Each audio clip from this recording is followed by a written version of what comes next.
Good morning, good afternoon, good evening, and welcome to Martyn Lucas Investor. Well, we have the earnings report for Home Depot in just a few minutes' time coming up. Let's get ready for that. It will be an exciting morning. Let me just check a couple of things around the studio. Just bear with me. Didn't change that over there. There we go. Put that back to there. That's better. Okay, a couple of things we didn't do there. Right, we're back in the house, ready to go. Portfolio is up again, another 2% today, looking very, very nice indeed. Welcome to everybody. The Home Depot earnings comes up in 28 minutes time. So we've got some time to go through our portfolio for a minute, so we can go and do that. But you can see the Home Depot earnings is just about to begin. So let's have a quick look at, and I'll show you my portfolio. Let me get rid of the clock a minute for the earnings. Just bear with me a second. I got a little bit confused there because this morning's earnings is at a different time, so it's thrown me off a little bit. There you go. You can see my portfolio is exploding this morning. What is actually happening? Look at this. Absolutely great. We're at 51.6. 58 is the all-time high. Looking very nice. Wow, we're really shooting up. And as I stand and talk about it, it's moving very, very quickly. Now we know we got a good reason why. Let me go and look at the figures this morning. The unemployment rate in the UK. We've got the unemployment rate. We need to change a few things here. Just bear with me a second.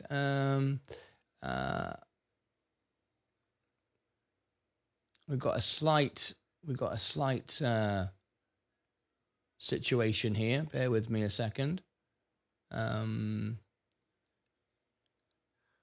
has that done that? Okay, let's try that again. The United States, we've just got a slight error on the... There we go, that's better. Core inflation is coming up in an hour. So no, we're ahead of that, so it can't be that yet. Core inflation, I'm just looking at it now. Core inflation rate month on month. That's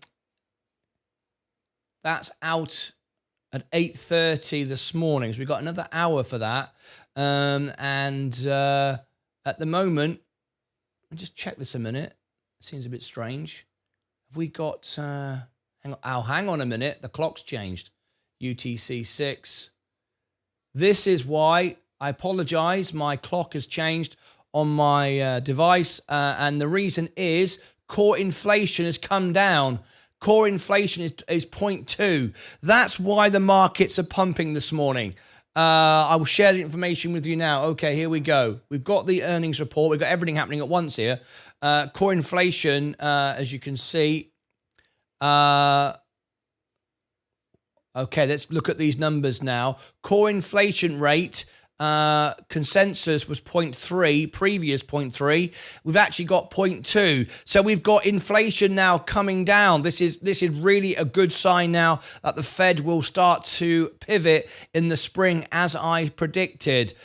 Core inflation rate 4.1 predicted. It's coming at 4%. Inflation month on month, we've got a massive drop. Expected 0.1, and there was no increase at all over this month. This is looking good. Zero. Look at zero. No increase this month. That's why the markets are pumping. Inflation rate year on year. 3.2. We're looking good. The numbers this morning are looking very, very good. Okay, let's get straight back to our positions. You can see why everything is going berserk this morning. Let's go through our portfolio. Up 3.6. Virgin Galactic 195 now. Palantir is up. Gold is up. The S&P is up. Amazon is up. Apple is up. I mean, literally everything's going to be up now. Enphase, but of course, our stocks that rely on interest rates coming down are going to move most. So we can see Enphase Energy has gone up nearly 3%. Coca-Cola is up a third. That's great. J&J doesn't really affect them too much. Kenvue is up. Chevron, they'll like it. Tesla will love it. There we go. The price of cars. There we go. Tesla's doing great guns. Rivian will like it. McDonald's, they're not too bothered. Google likes it. Again, not that much concern for them. Microsoft, Walmart, Tesco, Tilray Brands, they'll like it. Robinhood will absolutely love it. It'll be great for them. It means more people will start to invest and come into the market. That's great. So that's looking very, very nice. IonQ, they'll like it. Rocket Lab, it's good for them as well. They're up 2%. This is a heck of a day. Plug Power, it's huge for Plug Power, by the way. It's absolutely huge for Plug Power. So Plug Power is storming up now. We're up nearly 6%.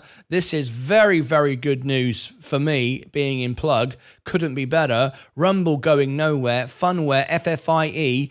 I looked at it last night. I still don't know if it's worth an investment, though. Bitcoin is up today. Matic is up 1.6. Sorry, Polygon. Matic, yes, up 1.6. 95 now. XRP moving down slightly today, but trying to push back up again. This is a very, very good day for the market. You definitely wanted to be in on a day like this. This is fantastic.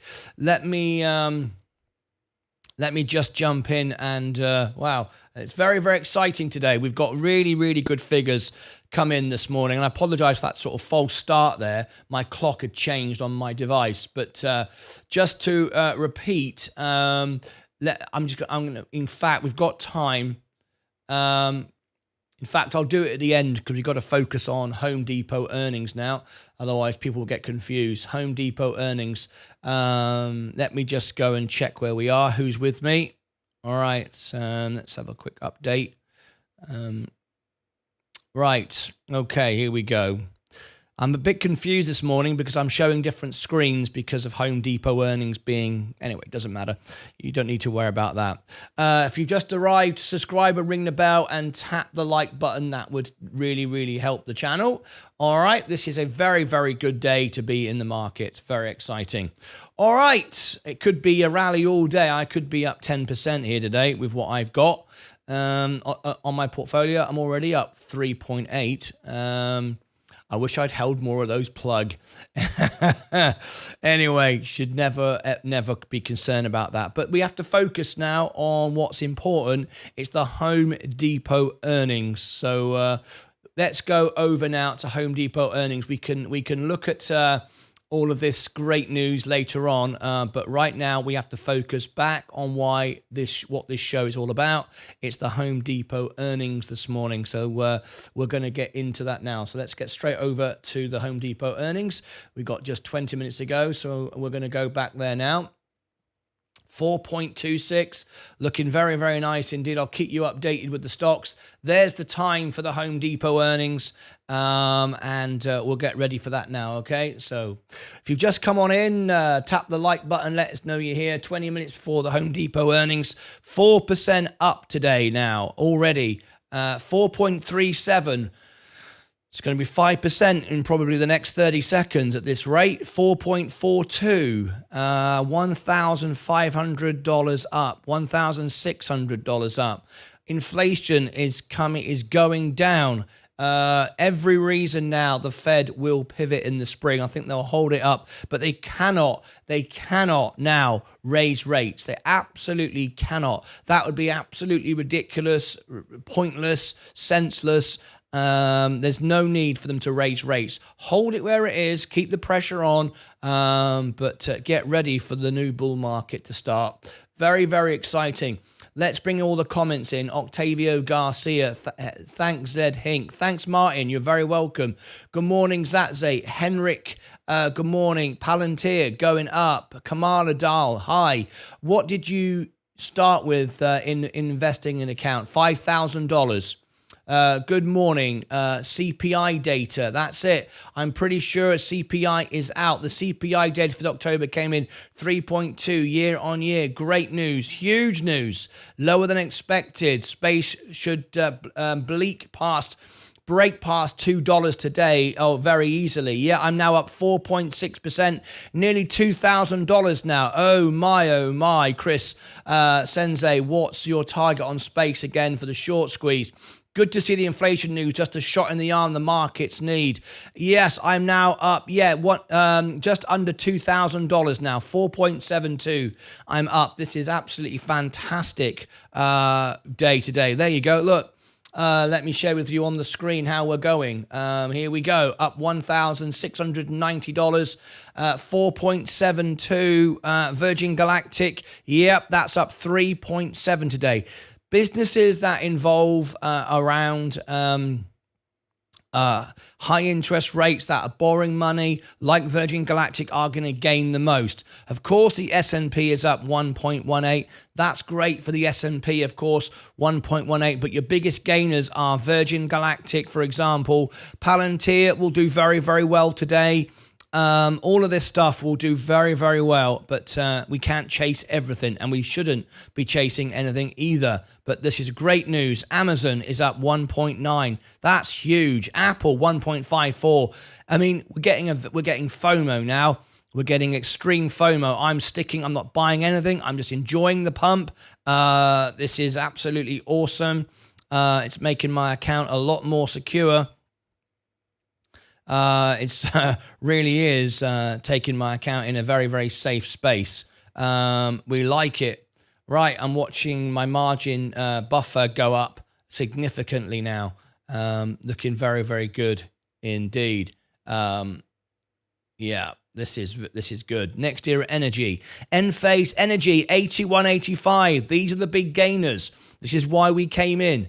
Enphase Energy now. We've got Homebase earnings in 17 minutes. You've joined me for the Homebase earnings.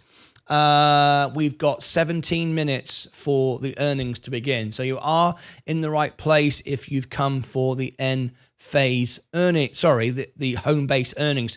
Coca-Cola up, J&J up, not that much actually. Kenvue up, Chevron up, Tesla. I'm now in the money on Tesla. This is absolutely fantastic. Rivian up. Awesome. Let's look at Plug. Look at Plug, 6% up today. They have huge debt and they have huge promise as well, though. So with this debt relief, because it will come now, the debt relief will come. This type of company is going to do extremely well. All right, I'm now up 5% today, up 5%, $1,800.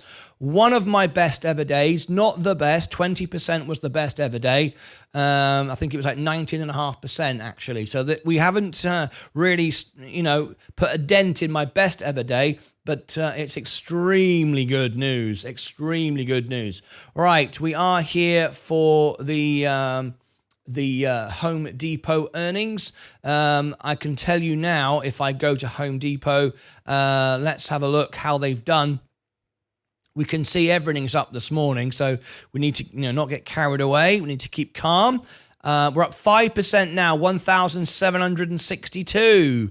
Home Depot have beat on earnings. 358 was the expected, 381. We've beaten on earnings for Home Depot. Inflation's come down. I mean, these are the days that you are in the market for, right? If you're not in the market now, you're chasing the stock and you're buying everything. I'm already in. I'm very, very happy with that. Okay, as you can see, we've got a beat on earnings and 3.58 to 3.81. Very well done to Home Depot for that. Very, very good. There's a Home Depot just down the road from me, as there is everybody in America. There's a Home Depot at the end of everyone's street. Okay, so here's the Home Depot earnings. 14 minutes to go. Let's have a look. Oliver Kremin Mulry. The reason why Virgin Galactic is up so much is because interest rates will be coming down. Inflation is coming down. Interest rates will be coming down. That'll affect all the high growth stocks that have significant debt. So it's a big day for us because we have gone all in on Virgin Galactic, all in on Enphase Energy, up today, 81.98. If we break the 85, it's straight back to 100. This is all the markets needed. This is why you stay in. This is a very, very exciting day. I'm up 4.7 at the moment, which is 1,687. There'll be some profit taking, but there's no reason why now the markets can't rally from here. And I could rally 20% today on my portfolio, which would be absolutely fantastic. Absolutely fantastic. And that would be somewhere in the region about $6,000 today. I could make $6,000 today. That could easily happen. That's not beyond expectations. I've had it before at these numbers, so that could happen. Home Depot earnings just a few minutes away, 13 minutes in fact. We are ready for the Home Depot earnings. So if you've just tuned in, you are in the right place for that. Can I ask everyone to smash the like button, please? We've got 44 watching, just 9 likes. Let's have some action, shall we? Here we go. Let's go into it. Look, here we go. We've got 46 watching. It's a huge day. 46, 44. Let's get the likes up. All right. Smash the like button. Only 50% of people are signed into Google, so we only expect 22. Our up like is 99.5, which is very good. Hardly anyone down likes the videos. It's just they're not all signed in. So let's get 22. We're only on 8. Very slow morning for likes this morning. I have no idea what's going on. Tap the like. There we go. Up to 13 straight away. The reason why I ask you to like the video, if you tap the like button, you will help the channel grow. Thank you, Patrick, for your subscription. You'll also be shared my content in the future. When I go live, bring you some breaking news, you'll be shown. If you tap the down like button, that's fine. You don't have to like what I do. I might not like you. It's perfectly fine. Tap the down like button. That means you won't see my content anymore. It won't show you my content anymore. So do something, but please do something. There's no reason why we shouldn't be on 20 because 50% of you are signed into Google. That's my analytics. That's what it tells me. So we should get to 20. Let's get to 20 by the time we get to 11 minutes before the earnings. I'm sure we will. Smash the like button. Let's get ready. We got the Home Depot earnings just around the corner. This is a fantastic day. I'm up 4.6%, 1,675. 4 more likes to go in the next 30 seconds. Come on, guys, we can do it. We need 20 likes, but by the time we get to 11 minutes, because we're going to go straight back to the Home Depot. Okay, 17, 3 to go. Can we do it? Welcome everybody on Rumble, TikTok, Facebook this morning, X account, wherever you're watching me. Thank you ever so much indeed. All right, 12 seconds to go. We need 3 more likes. Can we do it? 20. Absolutely brilliant. Excellent stuff. Thank you so much indeed for that. All right, brilliant. Let's get straight back to the earnings then. 21. Oh, we blitzed it now. There we go. Fantastic. Just a few minutes ago before the earnings. Thank you ever so much, everyone, for getting involved. Now, you may have noticed underneath the video is my shop. The reason for sharing you the shop this morning, these are all the links. There are many products, not just these, many things. The reason for giving you this is you've got until November the 16th. My shop has given me 10% off all my products, and I'm passing it all on to you. There is the 10% off. I'll give it you 3 times in the chat. The code is HOLIDAY Z10. Holiday Z10. It expires on November the 16th. You can get some merchandise from my shop, t-shirts. You can get the tour shirt if you want the on tour shirt. We went to the UK. Look at that. There's glasses, mugs, hats, all kinds of stuff you can get in the shop. All right, but today until the 16th, the last couple of days, there is a 10% discount. Absolutely brilliant. Okay, let's get straight back to the earnings. And here we go. All right. Okay, we've got just a few minutes to go. We're up 5% now. 5.1, $1,830. Looking for a $6,000 $6,000 rise today. It's completely possible on my portfolio. It's completely possible I could be up $6,000 today on my portfolio. No question about it at all. 9 minutes to go. The reason for that is Virgin Galactic is up 4%. They will benefit massively on this news. Interest rates will be coming down in the spring. I've said it for over a year. I gave you the prediction, the time span, everything. It's going to happen. So Virgin Galactic could easily be 250 today. That could be fantastic for me. This could double. To be honest, it could double today. If I'm honest with you, Home Depot is what we're covering. It's the earnings in just 8 minutes. Palantir, they'll benefit. They're only up 2.5% though. When you compare that to Virgin Galactic 4%. Palantir is is too expensive. Virgin Galactic was the best buy. I've said it repeatedly. Okay, the S&P is at 1.3. That's too frothy right now, but it will keep going. Amazon's too expensive, up 2%. See how much better Virgin Galactic is? And also, if we look at our other stocks that are undervalued, they're up way more. Apple's great, it's up 1.6, but it's too expensive. Look at NextEra Energy, up 1.82. Enphase is up 5%. So you can see it's quite clear to show you that the stocks that were undervalued, that had the most growth, they are the ones that are going to go up the most today because they're the ones most affected by the interest rate decision that will come.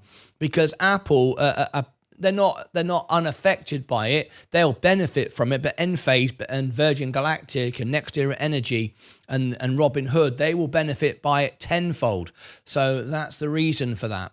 Anyway, very, very good indeed. Coca-Cola is up. J&J is up. Not much J&J, to be honest. It's still got the cloud over it with the litigation, but it's still good, though. Chevron, Tesla. Of course, now Tesla could hit $300 today. The reason for that is we've got the Cybertruck being seen on the streets of Texas. We've got interest rates going to come down. People are going to buy into this now. So I've got a good position in here. I've got more shares than I've ever had before. And I'm up for the first time. Very, very, very good news. Now, I don't want to sell my position. Really, there's no point. We're not going to see the under $200 again now. That's it. I think you've had it. I think there's no more under $200 for Tesla. I think that time has come and gone. You're now going to have to pay this price for a Tesla share. Anyway, 6 minutes ago before the earnings, Rivian is doing well today. I've got hardly anything I'd like to get out of it. Just clear it away if I can. McDonald's is down 1.57 still. Up today, a third. Google is up. Now, I sold it a couple of days ago because there's some concern today because 78% of the director shares were sold. I don't like that. I got out of it. That doesn't mean to say it can't rally on this sort of news. Everyone's buying everything now. There's FOMO, but there's still something I don't know about that they do, and I don't want to be in the stock right now. I'd rather be in higher growth stocks. Microsoft, too expensive. Walmart, Tesco, Tilray Brands, I'm not in it anymore. I sold my position. Robinhood, I've gone in on that. I'm down just 1.82. This could go over $9 today and take me into the green. Very good. IonQ is too expensive. I sold it. Rocket Lab, this will do well today. Plug Power, this will do the best today because of its debt position, and this is very, very good news for Plug today. As you can see, I'm already now up to $3,000 of Plug. This could double today. Plug could double today. I could be at $6,000 today on Plug. That could very easily happen today. We could easily double on Plug today. People will want to be in this when the rates come down, which they now know they will. So people aren't going to wait. Remember, the economy is 6 months behind the stock market. The stock market is ahead. It wants to buy and get ahead of the curve. Right, let's get ready for Home Depot earnings. All right, here we go. 4 minutes to go. What a day to be on the markets. Fan-flipping-tastic. If you are here this morning, smash the like button. And it's a very, very green day today. Very, very green day today. Congratulations if you are in. We've got just 4.5 minutes to go. I'm now up 5.4%. I predicted today a $6,000 rally for my portfolio. I'm now up at 1,935. I'm a third of the way there to my target of $6,000 today. Very, very exciting. All right. Okay. How's everybody doing on TikTok? Let me have a quick look into my audience around the world. I've got, let me just pop into Rumble a minute and say hello to Rumble. Let me go into Rumble a second. How many people are in there? Yeah, we're on the homepage of Rumble today. That's very nice indeed. Let me just drop a quick hello. Hi all. This is our Rumble account. We heard Rumble last night. Company is the earnings was awful, very badly presented again. There we are on Rumble this morning. Thanks to all of you for joining in. What about my Twitter account? Let's pop on in there and say hello to those of you who are posting and resharing my X account. Here it is. There's my X account. Thank you for those of you. Already had 2 reposts. Thank you so much indeed. And someone has dropped a comment. What was the comment? Someone's dropped a comment, so I want to reply to you. I'm here. Mike is trying to become the fan of the year again. He's posting everything. He's liking everything. Hi, Mike. That's how to do it. You can go back and catch up if you want to. We're giving away the trophy at the end of the year to the fan of the year. Thank you, Mike, for doing that. I appreciate it. Mike's liked 2 posts this morning. He's got some competition, though. He's not on his own this morning. This year, he's got quite a few people chasing him. We're up now 5.68, $2,000 up. We are over 1/3 of my $6,000 target now. This is absolutely fantastic. And our last place to go is Facebook. We have a quick like. Oh, 4. This is great. We've got people watching. We got that's good. We got 4 likes already. We don't normally get any likes on Facebook. People don't tend to watch, but on Facebook. But we got 4 already this morning. Thank you very much indeed for liking that. Absolutely great. Thank you to all of you. All right, 1.5 minutes to go. I'm now up 6%, $2,048. I said 6,000 today is my target. I could be up $6,000 today. Right. Very, very, very exciting day. It doesn't get better than this. It doesn't get better than this, does it? Okay, we've got just to get more done. Oops. Whoa, whoa, whoa, whoa, whoa, whoa, whoa, whoa. The Home Depot app makes shopping for your next project. Whoa, let's mute that. We've got some audio coming through from Home Depot. It's jumped ahead of the game a little bit. Steady on, Home Depot. What you doing? We've got a minute to go. Let me get rid of the clock, and we're ready with Home Depot earnings. If we got slides, I will share it with you. It doesn't look like we do, though, but let me get ready for this. Okay, let me just mute that. Right, we're ready to go. Home Depot is just around the corner. I'm up 5.67, $2,030. Very good. We got 30 seconds to go for the Home Depot earnings. We are listening in. Become a member. And we got members now in 45 countries around the world. That must be some kind of record, I think. Anyway, Home Depot, we're about to start the earnings. Just a few seconds away. Don't want the audio to come through just yet. We're just listening in. They'll probably be 1 or 2 minutes late. Most people are.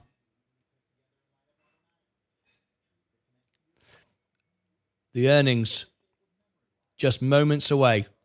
I'm listening in.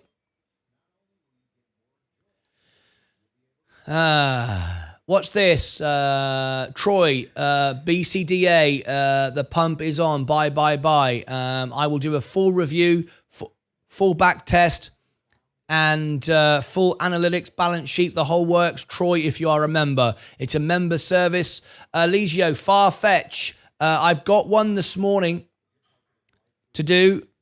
That our next is Antonio de la Cruz, Archer Aviation. We're doing that first. Then we've got Liam Laffey, Rocket Labs review. NVX for Indie Bones. The Home Depot third quarter 2023 earnings conference call. At this time, all participants are in a listen-only mode. A brief question and answer session will follow the formal presentation. If anyone should require operator assistance during the conference, please press star 0 on your telephone keypad. As a reminder, this conference is being recorded. It is now my pleasure to introduce your host, Isabel Jancy. Please go ahead. Thank you, Christine, and good morning, everyone. Welcome to Home Depot's third quarter 2023 earnings call. Joining us on our call today are Ted Decker, Chair, President, and CEO, Anne Marie Campbell, Senior Executive Vice President, Billy Bastek, Executive Vice President of Merchandising, and Richard McVale, Executive Vice President and Chief Financial Officer. Following our prepared remarks, the call will be open for questions. Questions will be limited to analysts and investors, and as a reminder, please limit yourself to one question with one follow-up. If we are unable to get to your question during the call, please call our Investor Relations Department at 770-384-2387.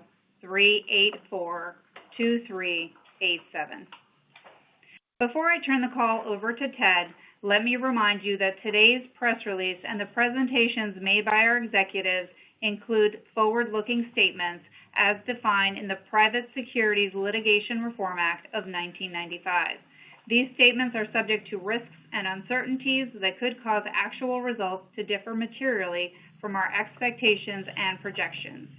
These risks and uncertainties include, but are not limited to, the factors identified in the release and in our filings with the Securities and Exchange Commission. Today's presentations will also include certain non-GAAP measures. Reconciliation of these measures is provided on our website. Now, let me turn the call over to Ted. Thank you, Isabel, and good morning, everyone. Sales for the third quarter were $37.7 billion, down 3% from the same period last year. Comp sales declined 3.1% from the same period last year, and our U.S. stores had negative comps of 3.5%. Diluted earnings per share were $3.81 in the third quarter, compared to $4.24 in the third quarter last year. The third quarter was in line with our expectations. Similar to the second quarter, we saw continued customer engagement with smaller projects and experienced pressure in certain big-ticket discretionary categories. In addition, lumber and copper and wire deflation and storm-related overlaps negatively impacted results in the quarter. Billy will discuss these and other business trends shortly. During the third quarter, our pro customer outperformed our DIY customer. While internal and external surveys suggest that pro backlogs are lower than they were a year ago, they are still healthy and elevated relative to historical norms. With only one quarter left in the year, we believe the endpoints of our previous guidance range are no longer likely outcomes. As a result, and as we announced in this morning's press release, we narrowed our guidance range for fiscal 2023. Richard will take you through the details in a moment. As we've discussed, this year reflects a period of moderation. However, we are confident in our ability to navigate through this unique environment. We remain very excited about our strategic initiatives and are committed to investing in the business to deliver the best interconnected shopping experience, capture wallet share with the pro, and grow our store footprint. As we discussed at the Investor Conference in June, we continue to invest and focus on creating a frictionless, interconnected shopping experience for our customers. We are pleased with the progress we are making. HomeDepot.com is one of the largest retail websites in the United States, and our digital app is one of the most highly rated in all of retail. And yet, we believe there's still opportunity to reduce pain points across the shopping journey. Our teams are identifying areas of improvement, like better communication throughout the shopping journey, an easier returns process, and the ability to seamlessly and intuitively make changes to an order once placed. For our pros, we're investing in a multitude of initiatives. We remain focused on building out our unique ecosystem of products and services. As a result, we are evolving our organizational structure and recently elevated Anne Marie Campbell to Senior Executive Vice President, better aligning our outside sales and service business in the global stores organization. Pro is one of our biggest growth opportunities, and this organizational change will allow us to better serve them by leveraging our full ecosystem of expertise, product assortment, fulfillment, and operations. Our merchants, store and Met teams, supplier partners, and supply chain teams did an outstanding job delivering value and service to our customers throughout the quarter, and I'd like to close by thanking them for their dedication and hard work. In addition, the Home Depot is proud to have tens of thousands of veterans, service members, and military spouses in orange aprons. Last week, we announced that the Home Depot Foundation surpassed the goal of $500 million invested in veterans' causes and also increased the total commitment to $750 million by 2030. And with that, I'd like to turn the call over to Ann. Thanks, Ted, and good morning, everyone. Let me start by saying that I'm very excited about my new role and the alignment it will create between the outside sales and services business and the global store organization. As you heard at our investor conference in June, capturing a greater share of the Pro's wallet is one of our largest growth opportunities.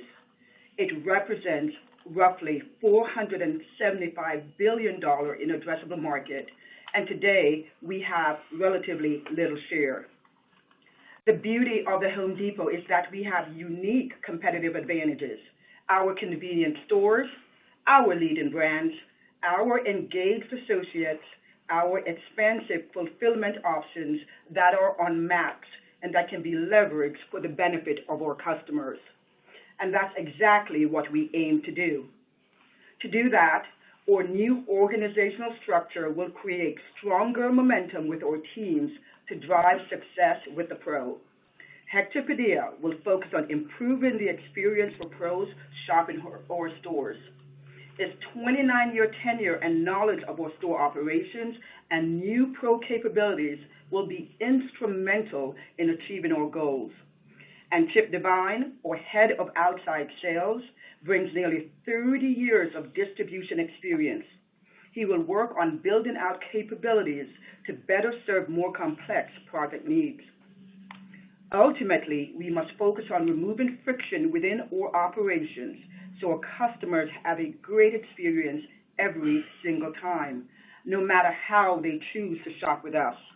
Whether in the aisles of our stores, picking up product at the store, receiving product at their job site, with a sales associate, or digitally. We know that most of our Pros use many of these capabilities across our ecosystem when shopping with us. For us, we are building trust and a partnership that lasts for decades and across generations. This means we have to work hard to deliver a great experience regardless of their point of interaction. As you know, we have identified additional growth opportunities with the Pro, which requires us to invest in new capabilities and functionalities across the business. Think about the initiative we are undertaking with the Complex Pro. This customer interacts differently. They are accustomed to interacting with their suppliers in a different way than our traditional business model.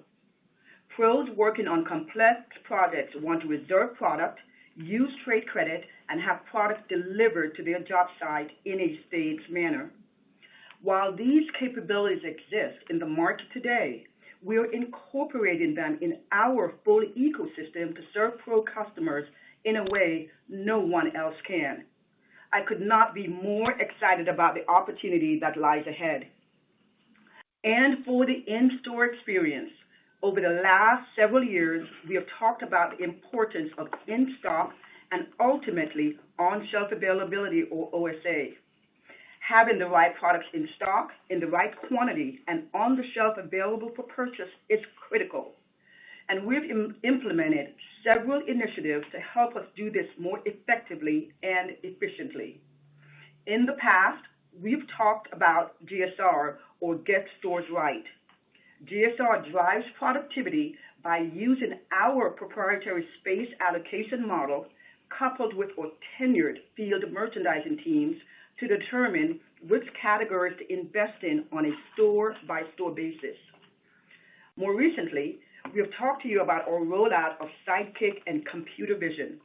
Using machine learning technology, computer vision helps our associates quickly find depalletized product in the overhead, and Sidekick helps direct associates to key bays where OSA is low or outs exist.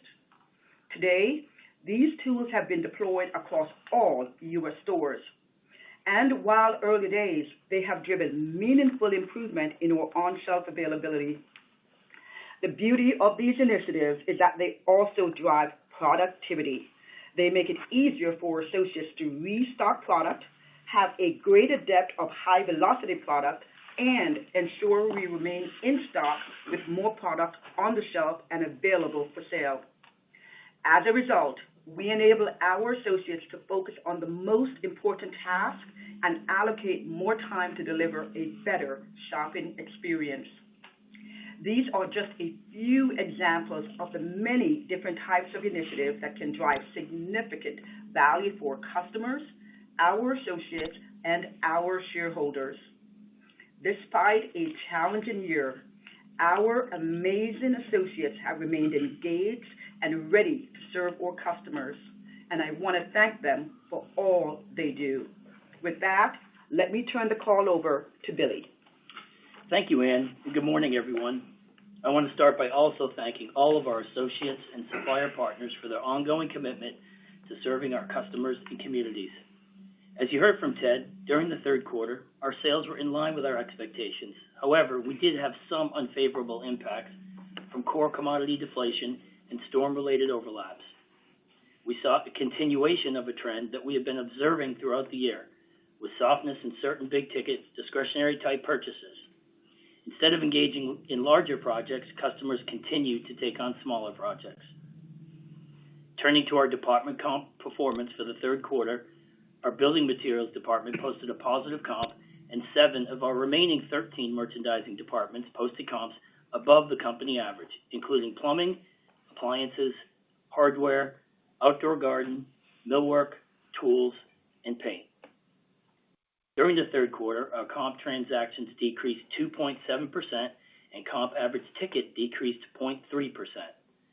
Excluding deflation from core commodities, we experienced comp average ticket growth primarily driven by demand for new and innovative products.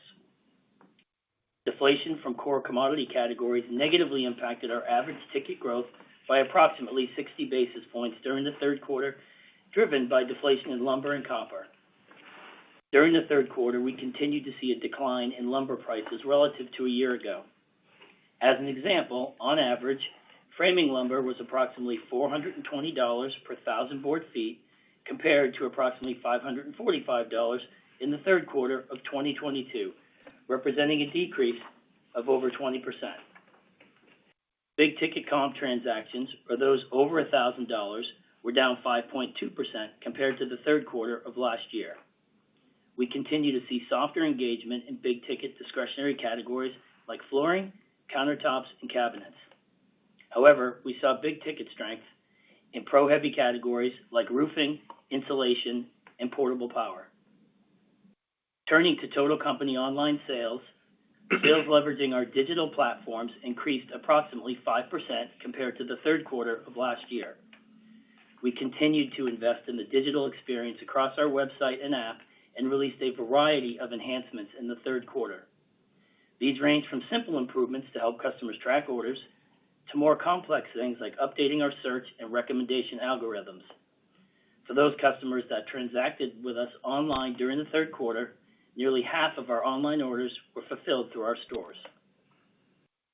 During the third quarter, we hosted our annual Labor Day appliance and Halloween events and were pleased with the results.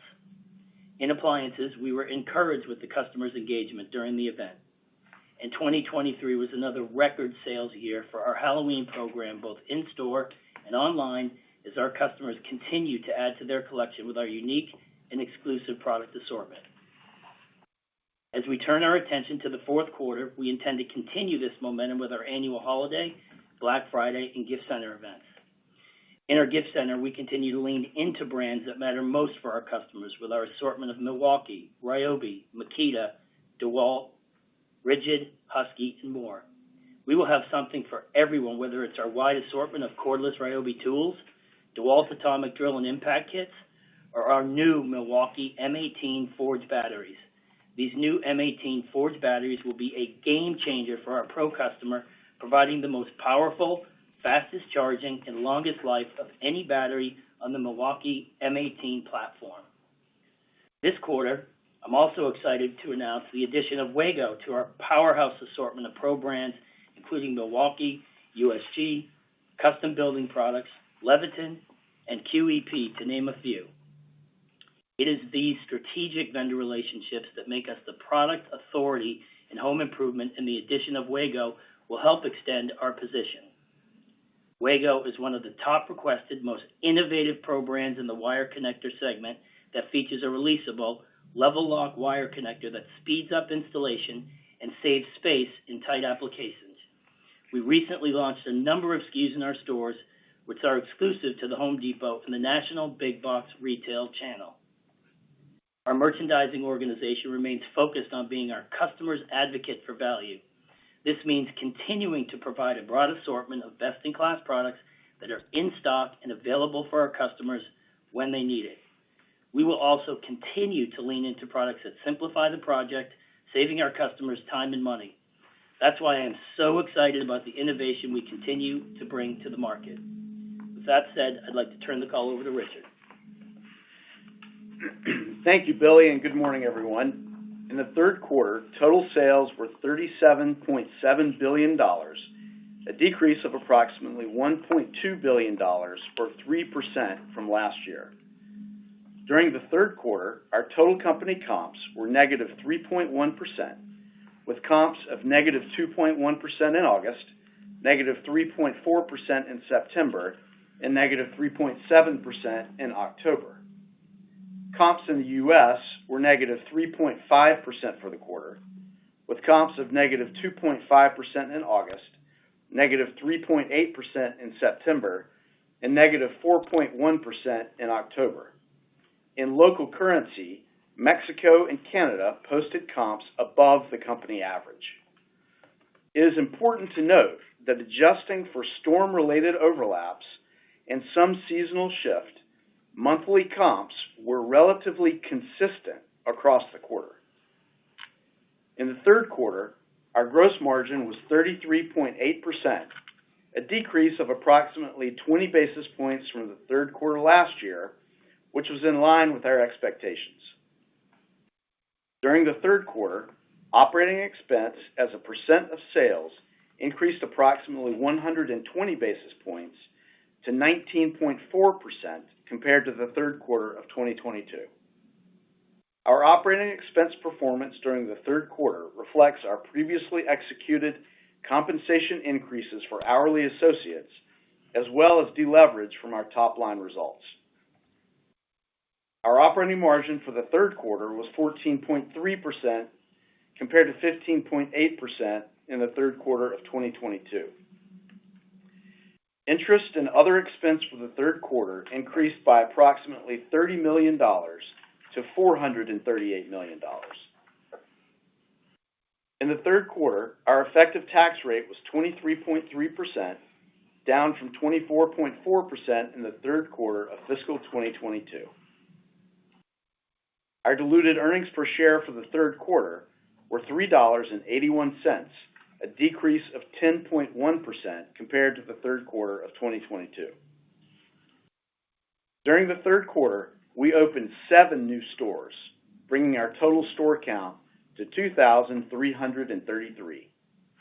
Retail selling square footage was approximately 242 million square feet.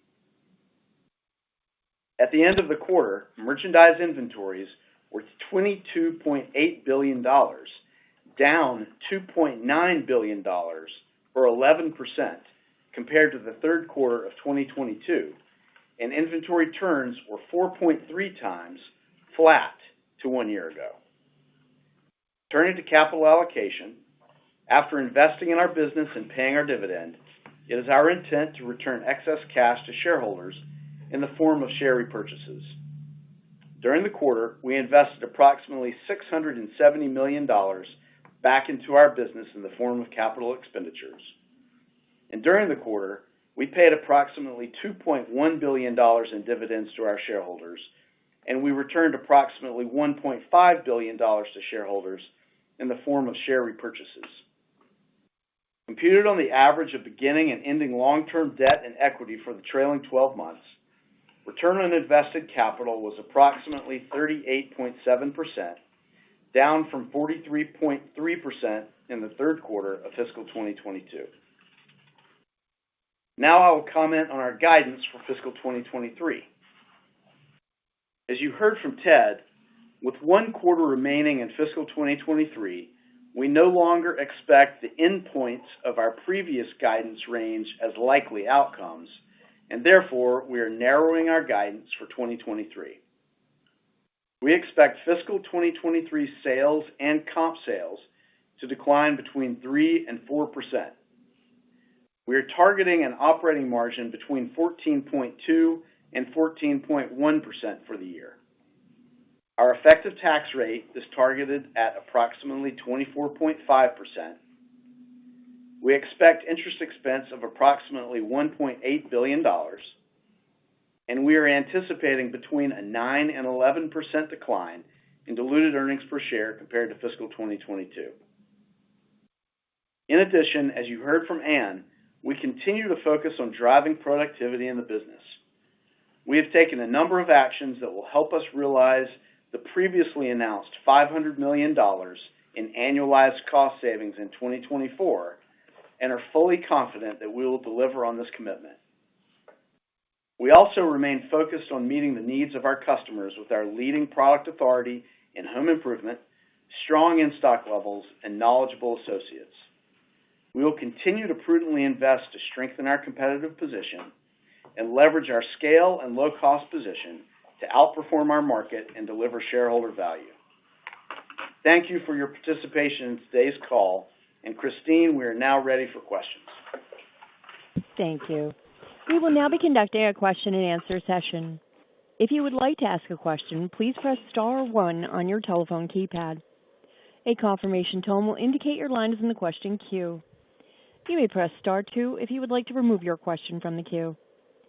For participants using speaker equipment, it may be necessary to pick up your handset before pressing the star keys.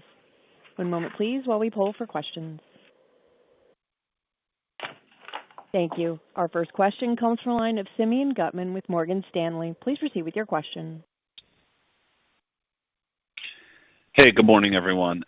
In thinking about inflections and when we might see one, looking at the spread maybe between DIY and Pro, is the story of this quarter that maybe DIY is stabilized, but the Pro is getting a little bit worse? And then if that's right, and you feel free to correct if that's wrong, would that mean that it could take a little longer than for the Pro sort of normalizing to play out, and actually the overall comp could get a little worse before it gets better? Morning, Simeon. Thanks for the question. I would say Pro and Consumer, it had the narrowest performance gap in some time. So they both performed reasonably well. If you step back and look at the quarter, we feel really good about the third quarter, and we narrowed our comp guidance for the year because of that. And in fact, if you look at the performance of the business overall this year, if you look at the seasonality of Q1 and Q2, we're pretty smooth in that -3% comp through the first three quarters of this year. And that's normalized for weather and storms and commodity price deflation. And then our regional businesses are also pretty consistent. We've seen the least variability in regions.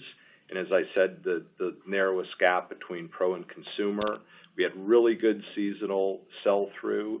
And as prices have settled with abating deflation, we feel pretty good about that. And our operations are increasingly getting back to normal. The supply chain is operating very well. Our inventory positions are better. Our in-stock rates are much better. As Ann took you through all the things we're doing in the store to improve on-shelf availability. Our value propositions, as Billy mentioned, are in great shape, and product innovation is better than it's ever been. And the wage investments are paying off. Our attrition is way down, and with that attrition being down, our associates have had more time in the store. Their ability to serve customers has improved. So all of that really is what delivered that consistent comp throughout the year. But, to answer your specific question, as we sit here feeling really good about the operations, the share shift of PCE from pre-COVID to today, has not completely reverted, and we're still not exactly sure where that reverts to. The asset class for home improvement is worth $15-odd trillion more than it was pre-pandemic. And we know now that the Fed it definitely has a higher for longer monetary posture, and that's going to continue to pressure durable goods in financing or motivation for larger home improvement projects. So as we said, we see great engagement in seasonal goods, engagement with smaller projects. It's that the larger projects are a bit down at the moment. So that's what we're watching. I mean, we're not obviously talking about 2024 today, but lots of good news in the operations of the business. Great news with still a very resilient customer. I mean, we just came off of 4.9% GDP in Q3, driven by the consumer. But as you know, we're looking at it this year, this period of moderation for home improvement spend. But couldn't feel better about the business and in our operations overall. Thanks for that. And then maybe the follow-up, you mentioned GDP. Given, that home prices seem to be pretty sticky, even with pretty weak turnover, and may not get any better, how should we think about GDP? Should we revert to GDP as maybe a better proxy for how the business could do? Simeon, this is Richard.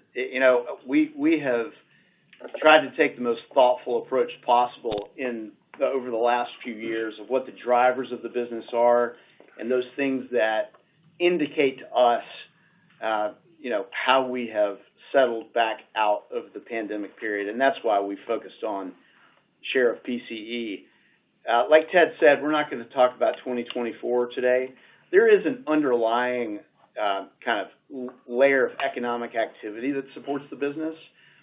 But as Ted pointed out, number one, we still haven't reverted all the way back to 2019 levels of PCE share, and the Fed stance of higher for longer has had and could have increasing pressure on the outlook for durables and housing-related spend. So, like Ted said, that's what we're watching at the moment, and we'll talk about 2024 when we get to our call next quarter.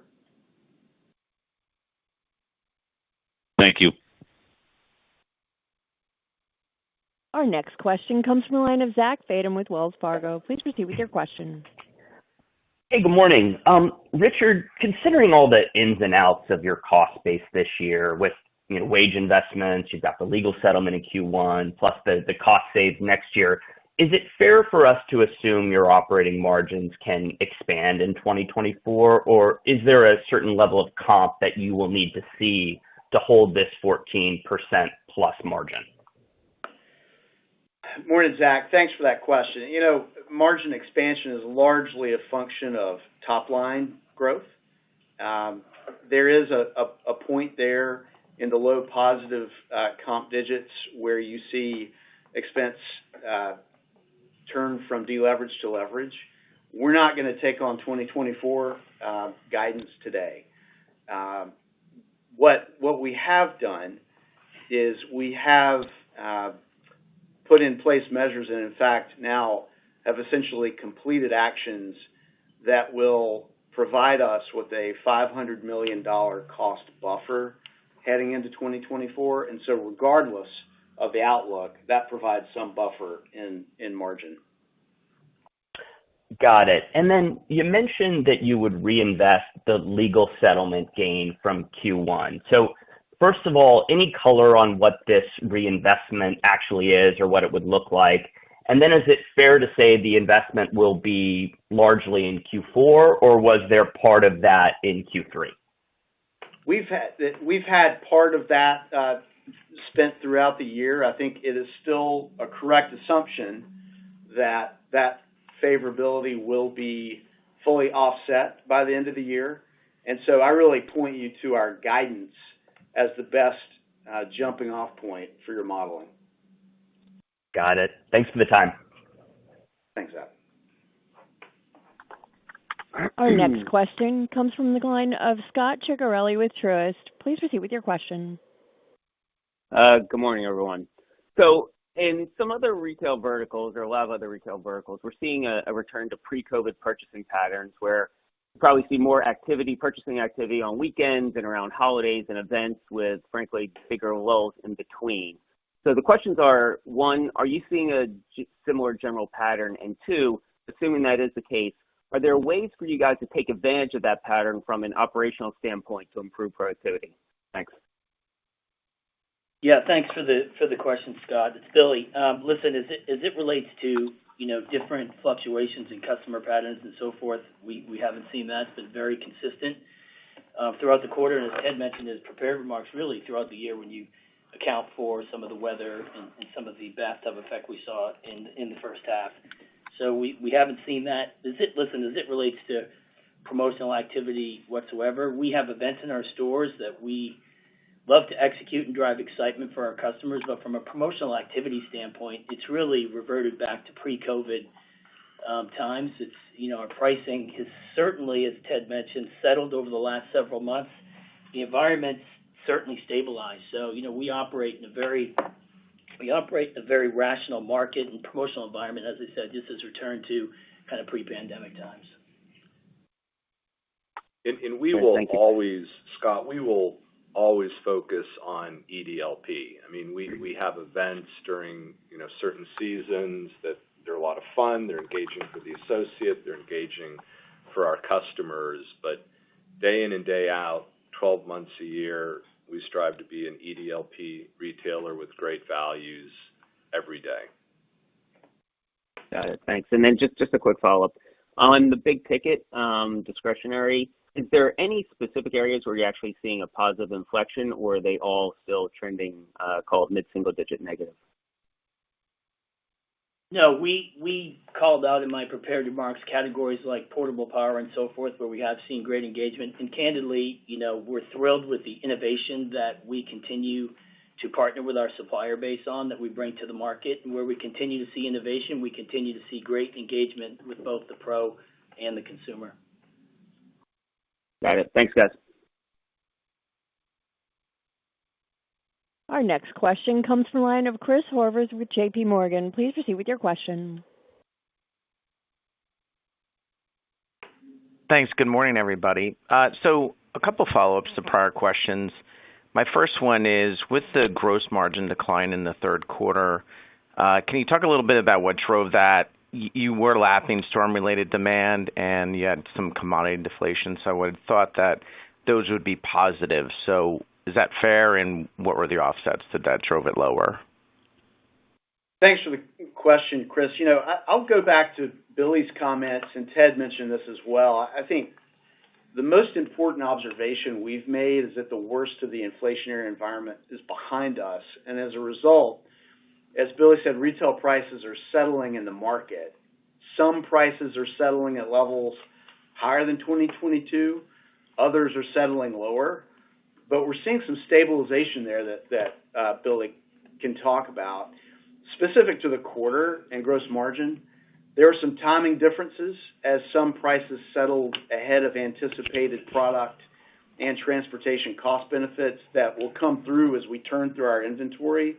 But I'd really sort of consider those timing.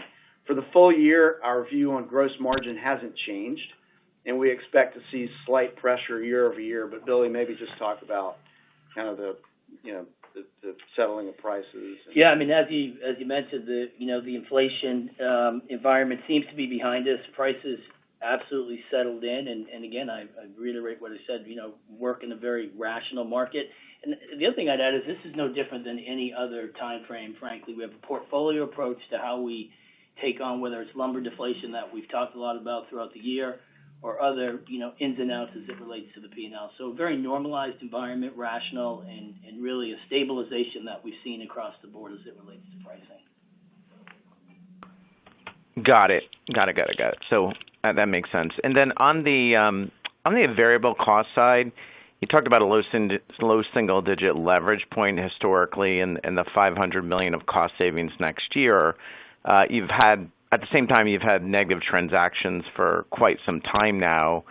So can you talk about, where we are in terms of how labor can maybe how it becomes less variable over time, maybe in the context of, the percentage of stores on minimum staffing levels, and, if there is negative comps in 24 or over the next 6 months, is the flexibility that you get from the $500 million offset by the fact that you could be having still negative transactions and less flexibility?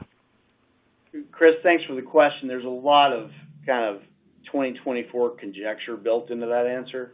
I'll tell you that right? So I think when you're talking about changes in the nature of our labor model, the degree of change in transactions really isn't material enough to say that changes the nature of our labor model. Got it. Sounds good. Thanks very much. Our next question comes from the line of Michael Lasser with UBS. Please proceed with your question. Good morning. Thank you so much for taking my question. You talked about the promotional environment, discounting being very rational. If the cycle or the downturn for home improvement remains protracted and extended, under what conditions would you expect that discounting will be more intense than it was in 2019 across the industry? And if that were to be the case, would Home Depot choose to remain true to the everyday low price and the portfolio approach that it has, or would it look to protect market share and participate in some of that activity? Good morning, Michael. Yes, we will stay committed to EDLP and our promotional cadences, as we said earlier. The Black Friday, appliances and gift center and some spring events for seasonal garden items to get traffic in stores. Those have been the playbook for years and years, right, Billy? Right. And we don't see us going away from that. In fact, we've stayed truer to reductions of promotions. When you think of categories like ceiling fans that I remember was constantly on and off, 10 and 20% off. Paint, which was a promotional category where 5 and 10s, and then it went to 10 and 20s. We've backed off all of that, and on the margin, we'd prefer to be even less promotional than we are today. If you had a protracted downturn in the market, for sure we're going to be competitive, and for sure we are going to protect our share. But when you think of the nature of a large home improvement project, certainly one done by a pro, the labor component is such a big piece of that job. Just take paint, for example. If you're painting your living room for, $500, the paint in that job is going to be less than $100.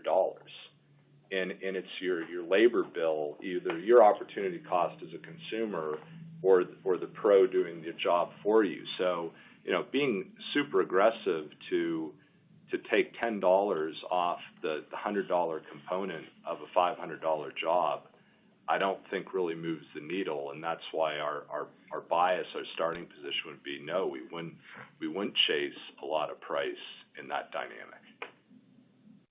Got you.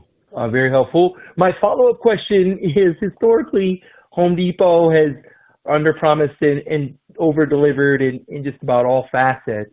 Is it realistic to think that you took the same approach when building this $500 million of net cost savings for next year, such that there could be upside to that number? That cost number was really more a function of having built capacity to handle the explosion in our volume during COVID, and then the sort of other side of that hill where we pulled capacity in many forms back. And so it was the right thing to do regardless of the environment.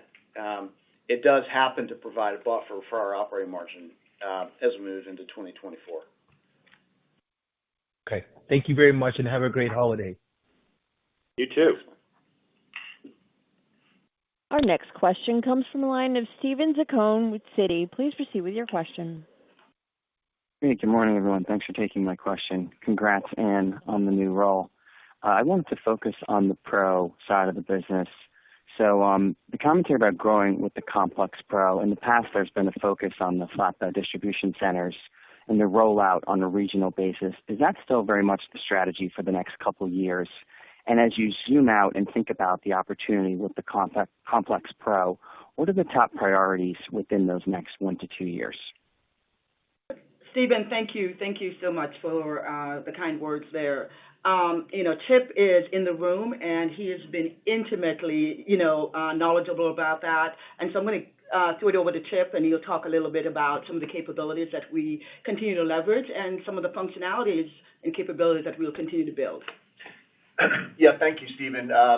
We are going to continue certainly our march down to the expansion of our outside sales teams and continue to grow the Complex Pro, as it was mentioned in the earlier remarks. The connectivity into the store is an important part of this asset build as well. Our pros shop in our stores every single day, and connecting that ecosystem to our flatbed delivery systems is part of that. So as we look and expand into different markets as we move forward from where we currently are, we will continue to evaluate the best opportunity to expand those distribution assets as well to support our growth in pro.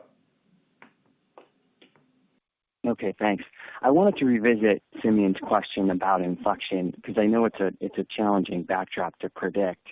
But I guess as you think about the business, what are the key building blocks to take the business from this period of moderation to a more stable market backdrop when you talked about low single-digit market growth?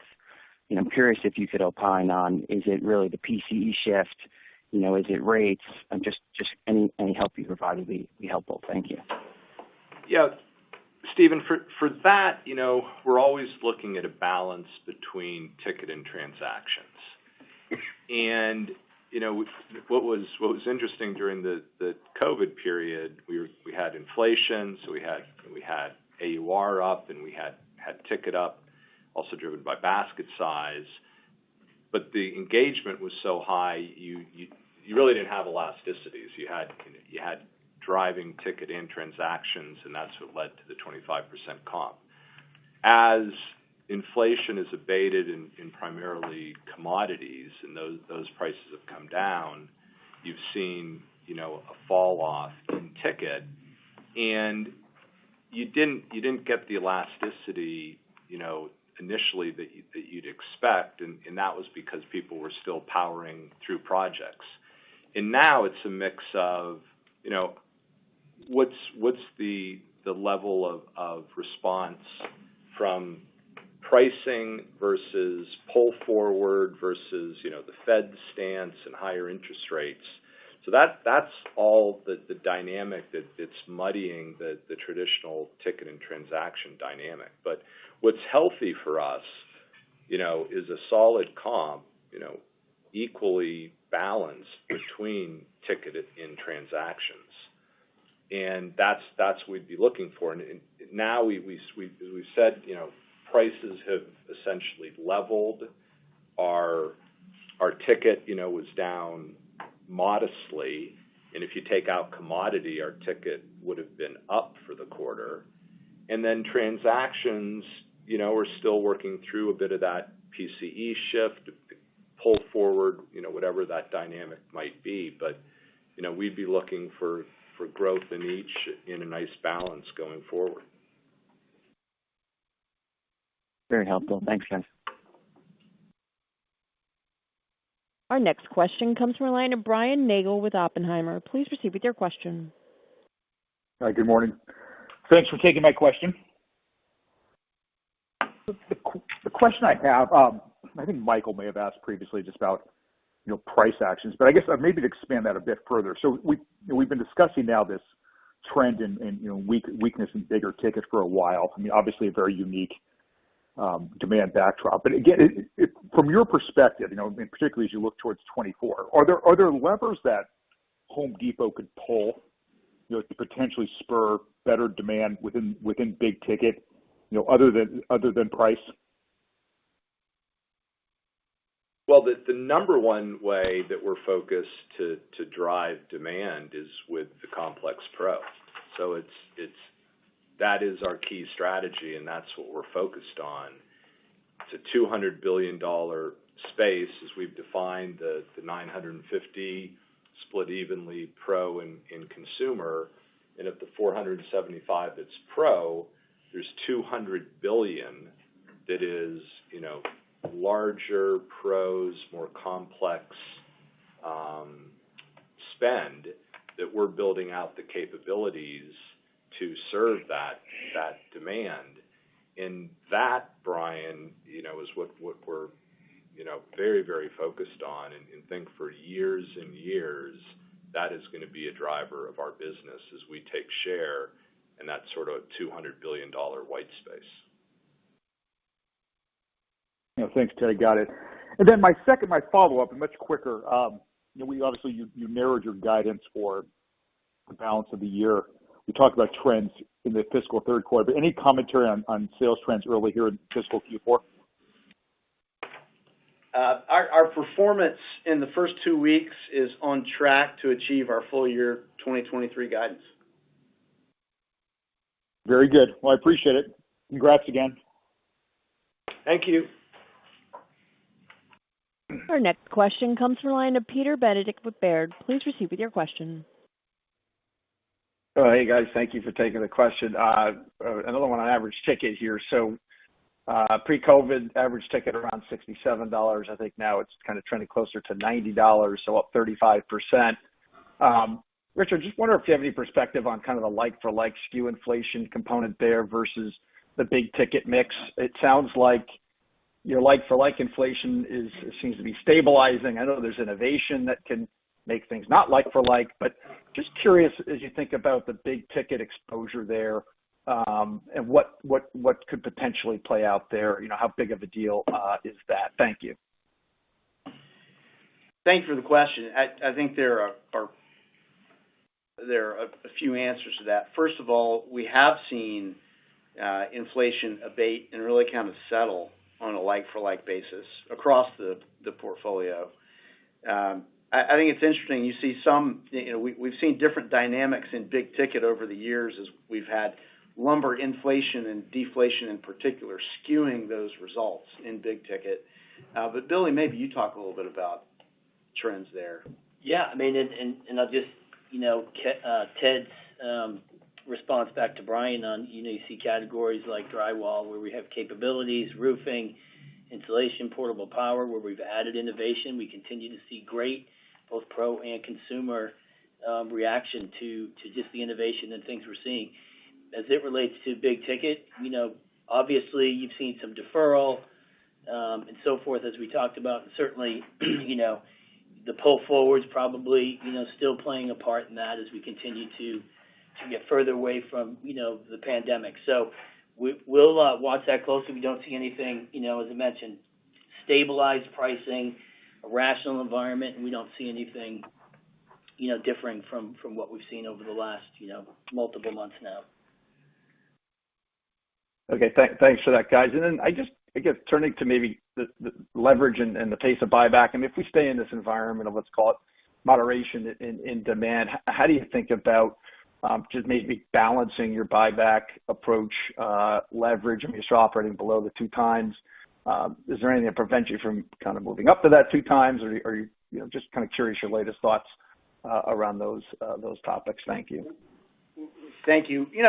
We've maintained a position very close to that 2 times debt to EBITDA leverage ratio, and we intend to do so in the foreseeable future. We will also, really maintain consistency with respect to capital allocation.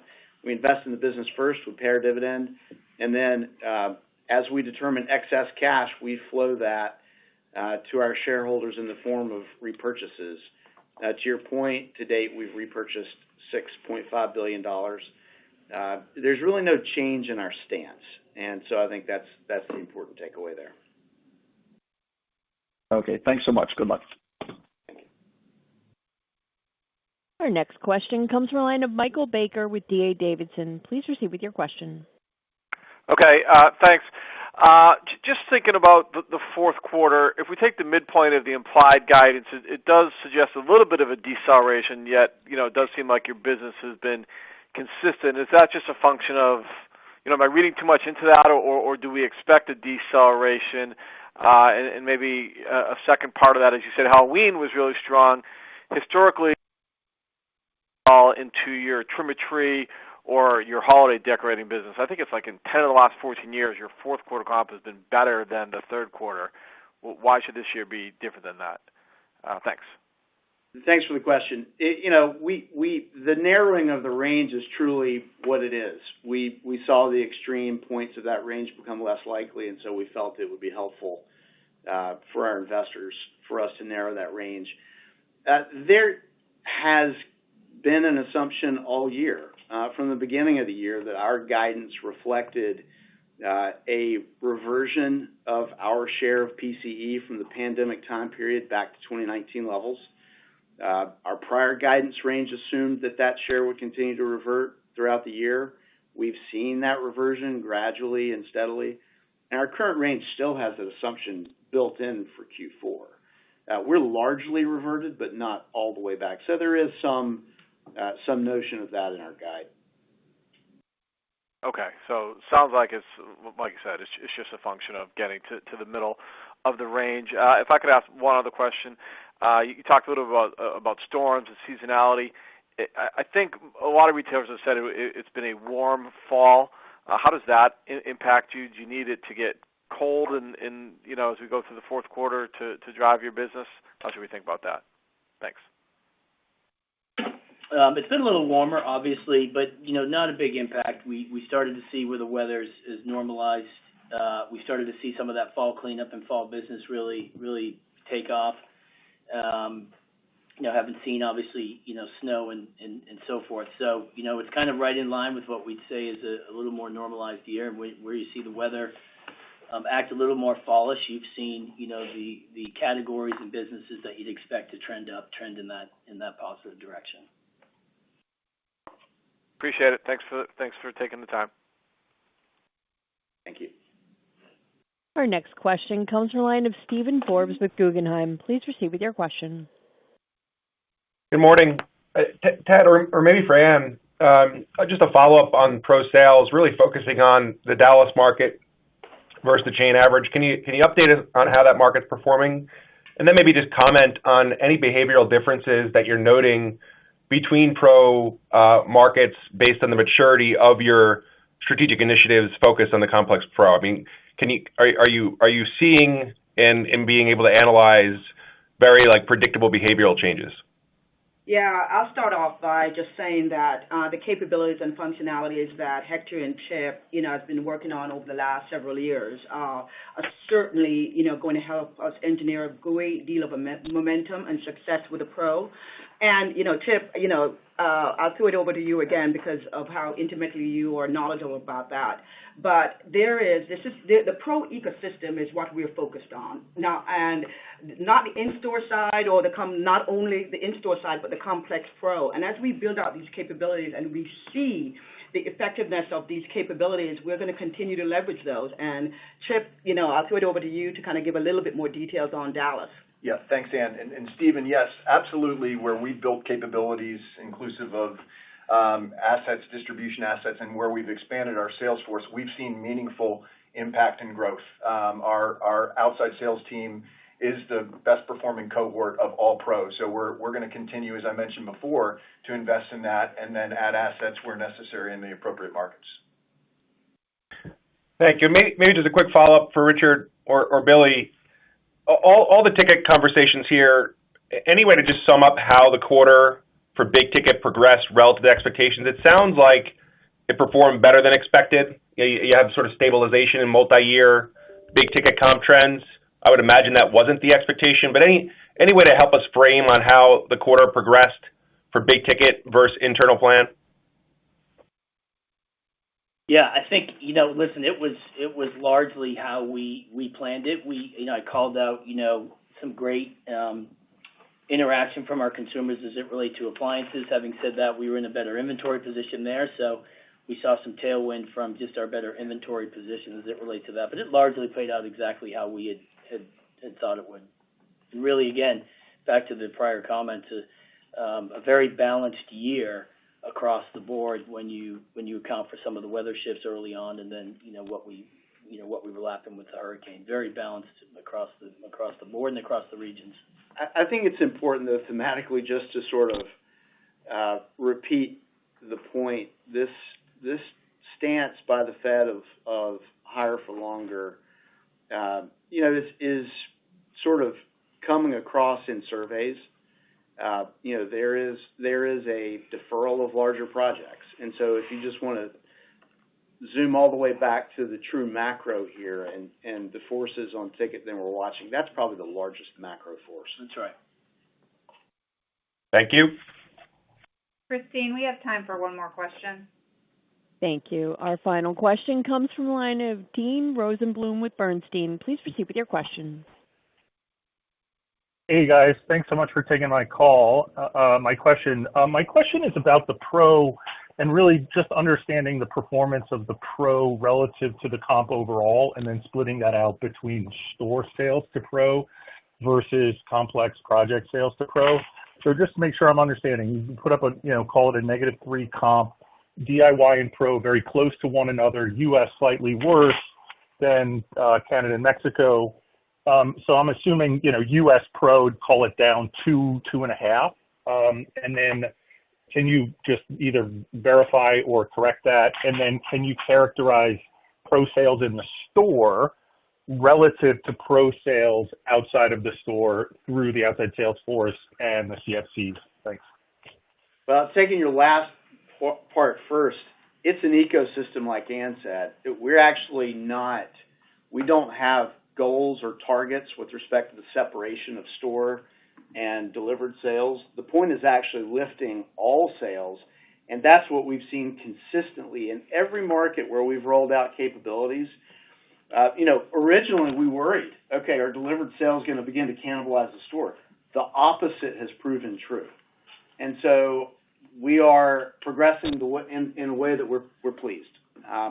With respect to your first question, factually, the pro did outperform the consumer in Q3, albeit at the narrowest margin we've seen in quite some time. If you actually normalize for commodity impact, the pro was essentially flat for the quarter.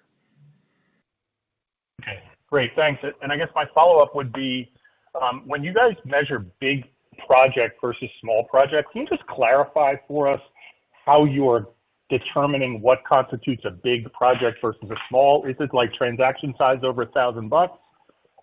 And yeah, if you could clarify that for us, that'd be great. We infer from category sales and from class sales. When you look at categories that are more likely to sell at higher volumes and larger projects, kitchens, flooring, millwork to an extent, we are doing some inference. We also ask our customers what they're seeing and what kind of projects they're working on. We use external survey data that tells us that the nature of projects is kind of shifting from larger to smaller. And so it's a triangulation. That's great. That's super helpful. Thank you so much, guys. Good luck in the fourth quarter. Thank you. Ms. Jancy, I'd like to turn the floor back over to you for closing comments. Thanks, Christine, and thank you everyone for joining us today. We look forward to speaking with you on our fourth quarter earnings call in February. Ladies. Okay, there is the end of the earnings for Home Depot. Wow, what can I say about this morning? There's a lot to talk about, and I think you can all see exactly what there is to say this morning. Pretty amazing stuff. Let's get straight into it. One of the days that you'll never forget. This is a day, November the 14th. You can put this down in your calendar as a day you'll never forget if you did the right thing. Now, what is the right thing? Let's get straight into it. Let's clear the decks a minute from the earnings. We'll just get rid of all of that. Bring everybody back up on the live stream a minute. Let's bring you all in. What a day this has been. What a huge day. And let's talk about it. It's very, very important now to keep calm, take the right steps next, and don't get FOMO'd, don't get feared. Understand exactly what is happening now, because this is an absolutely massive day, but we could blow it all by acting irrationally and jumping the gun. So let's go through our positions right now and really think about what's going on right now. So first of all, let me share with you my overall position. Here we are. We're up nearly 9% at the moment. In fact, we are 9% again now. I said at the beginning of the show, before this started, today would be a $6,000 rally. I said I'd go up $6,000 today. I believe that is likely to happen. I would say it's about an 80% chance of me reaching $6,000 today. 9.32, 9.38, it just doesn't stop. And there's a reason for that, and we need to go and look at it all, right? This is my Roth IRA. That's also going up. My overall balance now is 54. The all-time high is 58, so we've got a ways to go. But if we hit our all-time high, we'll be up $6,000 today. In fact, we'll be up more than that. We'll be up a lot more than that, actually, another 1,000. So we could easily be at 58,000 today, which would be a $6,000 rally. Now, why? What's going on? What do we do with it? Okay, why has it happened? So if you're new here, please click subscribe and ring the bell. We go live 10 hours a day. Aim to be the most honest channel on YouTube TV. Smash the like button. Let us know you're here. Let's talk it through and let's go through our position and understand what we're going to do here right now. Now then, Virgin Galactic is now broken the $2. It's not going to short squeeze just yet. It needs more volume than this. It needs to continue for a few more days. Breaking through the $2 was a significant moment, but I have said repeatedly over the last year and a half, it won't short squeeze the moment it hits $2. It needs to remain and build momentum. The shorts will get squeezed. It will go to $4. It will go to $6. It will go to $10. 100%. Said it time and time again. It's going to happen. Why has it gone up so much today compared to, let's say, the S&P, which is great, right? Up 2%. It's because the S&P is hot and is very overvalued at this level. Virgin Galactic is undervalued massively. I told you the value of Virgin Galactic, not being emotional, not being FOMO, just looking at the balance sheet, looking at the cash, looking at the debt, looking at the numbers, doing the research, doing the work. What we've got is Virgin Galactic worth $1.50. That's its actual undervaluation on the worst case scenario. We bought it at $1.50. You can see my average. I don't need any more shares than that. It's a right allocation to my portfolio. It's going to $10, no question about it. It's going up today because we've just had one of the best CPI reports in years. Inflation is coming down everywhere. It's in one metric. metric, it was zero for this month. Month on month was zero. First time in like 6 years. That is absolutely huge. Now, what we want, the Fed will be responsible and hold the rates up like we said they would. A year ago, I told you where the pauses would be. I told you when the rate hikes would come, and I was right. And I've been right all the way through. We're going to get the rate stay up. There's no need to pivot. He doesn't want to do a Paul Volcker. We're going to get the rates pivot in the spring, the summer. Like I've said for over a year now. Over a year, I've been saying the same thing. We're going to get a pivot, and the markets know it. We know it. Virgin Galactic knows it. It's going to drive the rates down for their debt. So because they have so much debt, they now are guaranteed success because we know they've got enough money to bring the Delta fleet out. We know they've sold the tickets. We know we've got the big celebrities going to fly. We know they're going to survive. Now we've got the rates coming down. They didn't plan for that. They can't budget for that. Well, they now can because rates will come down and Virgin Galactic will short squeeze. 100%. No question about it. So I don't ever need to buy any. I don't ever need to sell it. I'm just holding it to $100. Just made me £2,000 profit just on Enphase today. Great tip, pal. You're very, very welcome. If you made $2,000, why not $200? I mean, $20, really? Get out of it. You're very, very welcome. We'll come on to Enphase and we'll break it down why I said what I said. It's very, very important to understand what we're going to do. So Virgin Galactic, we're staying. We're not selling it. 100%. We're keeping it for what it is. All right, that's that one. Let's move on. Palantir. Palantir popped up. Great, but it's going back down because it's overbought. It's too expensive. Even though the news is amazing, it's too expensive. Okay, so we need to be very, very clear on that one. Gold, it's going up. Not interested. That doesn't interest me. The S&P going up, great, but it's nothing. It's only 1.8. That's great, but it's nothing compared to everything else on my portfolio. Amazon, 3%. Great, because people love buying the mega caps. They're making a huge mistake. It's a great company. I'd love to own it. I have owned it at $99. I cannot buy it here. It's insane. I don't care how high it goes and how much I miss out. That's not investing. That's following the leader. That's gambling. Crazy. Just like Apple. See how it's trimming off now? It's overbought. It's too expensive. It's not investing by chasing a stock. That isn't investing. Now then, moving on to what is investing. Next era energy. Look at the numbers. Look at the debt. Look at the ever increasing dividend, which we get in December. This is massively oversold. This is important. We need a next era energy. It's a problem solver. It's an innovator. It's a leader in its section with its solar. This is an undersold stock today. It's up 3.5%, 3.2. So you can see it's beaten the market. No surprise there. No surprise, was massively oversold. I went in and in and in and in on it. I'm down 15% now. I was down 80% on this. This is great. I don't need to sell it. I'm not selling it. The dividends alone over the board will pay me $2,500 a year in dividends across all my stocks. Not selling any of my dividend stocks. That would be absolutely bonkers. They're all oversold. I'm keeping that.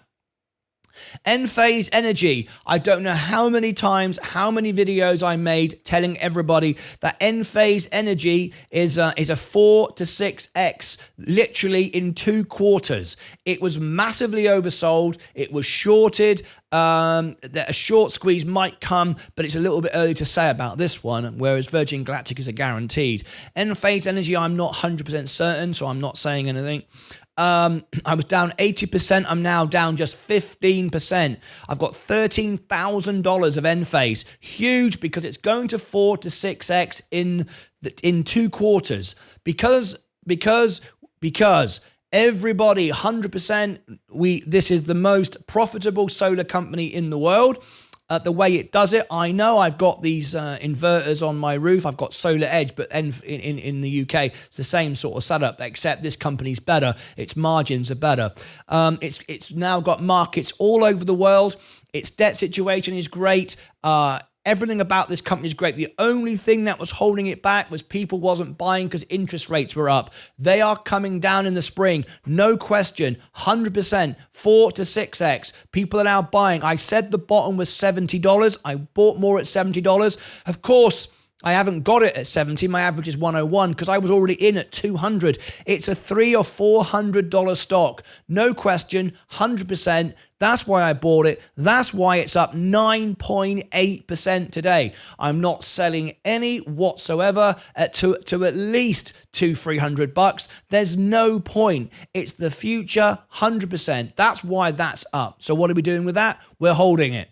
Coca-Cola, this is my foundation. We need a foundation in my portfolio to hold my portfolio up. This is my $2,500 a year dividends. Very, very important. Inflation coming down is less of a big deal for Coca-Cola and J&J. My defensive, of course, not such a big deal for them. They are pretty much resilient. However, the cost of sugar does affect their margins. Excuse me. Hiccup there. All right.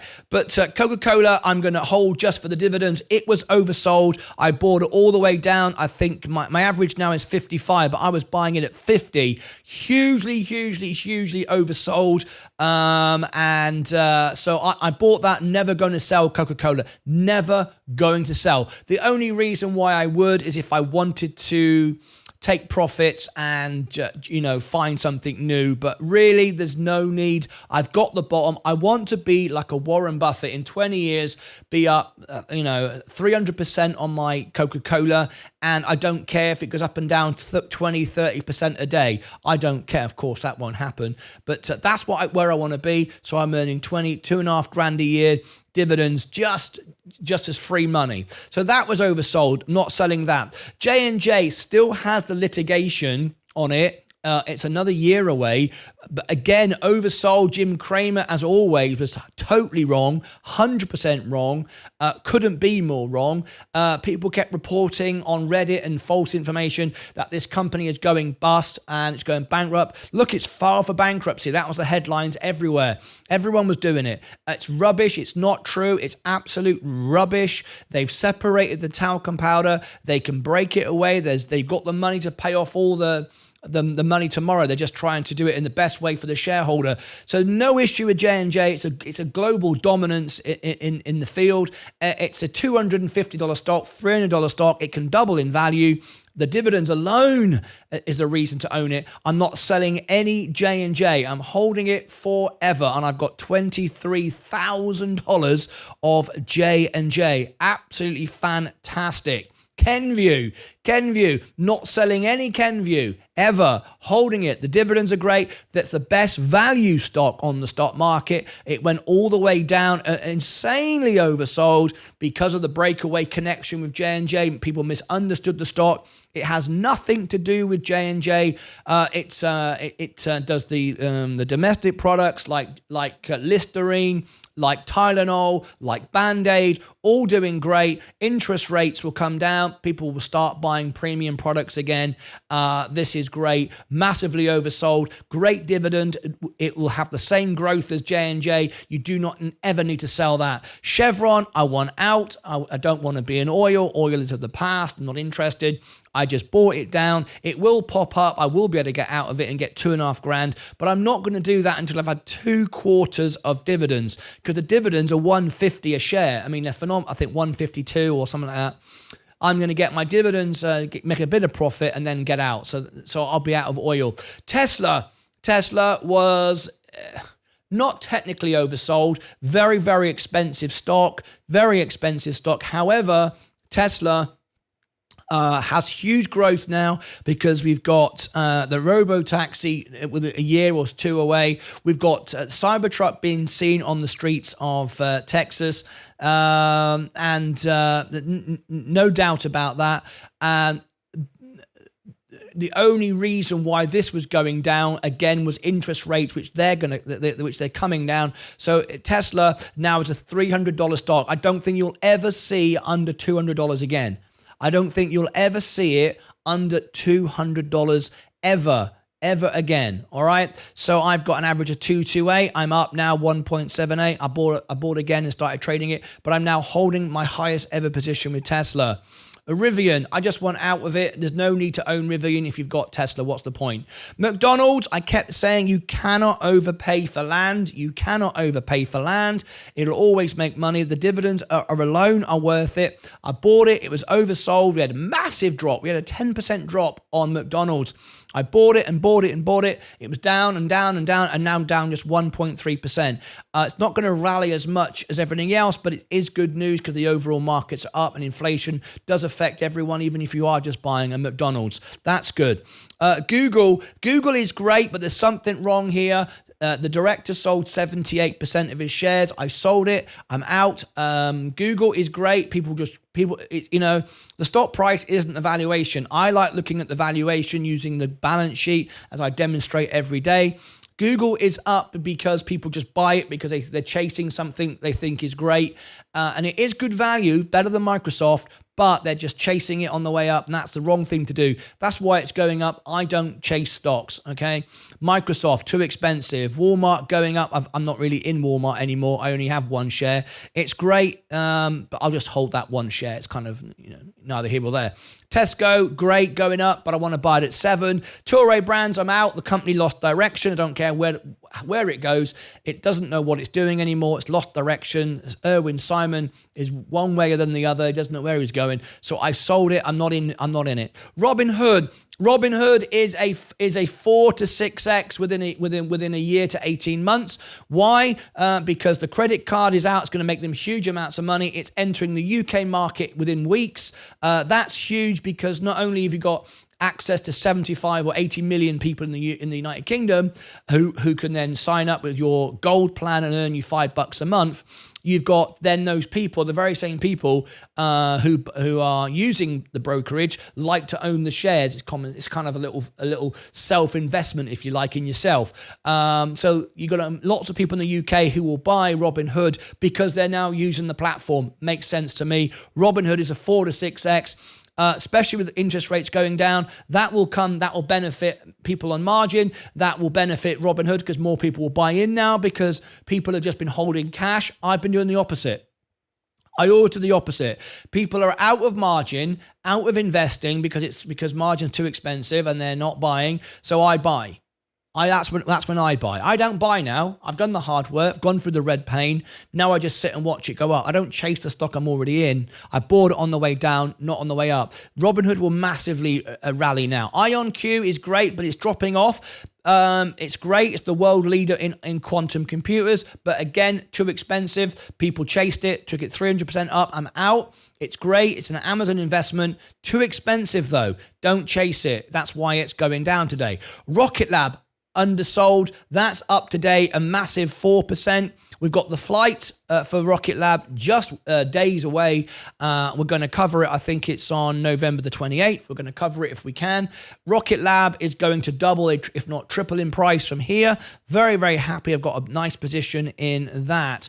Plug Power is one of the big stories I've been talking about over and over again. Study the balance sheet, read the numbers. Plug was massively, massively oversold because of the access to hydrogen. Everyone dumped the stock in the short term. Remember, Wall Street are here today, gone tomorrow. They're not investors, they are traders. Simple as that. Wall Street dumped it. They were the biggest investors in this. It went all the way down. I kept buying it all the way down.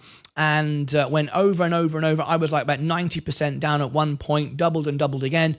And now I'm down just 15%. You've only got 2 quarters to go. And the Texas plant down the road from me opens up. And this is a 3x. So these are the stocks you want to be buying. The ones that were oversold, that were undervalued. Do the research and you discover those.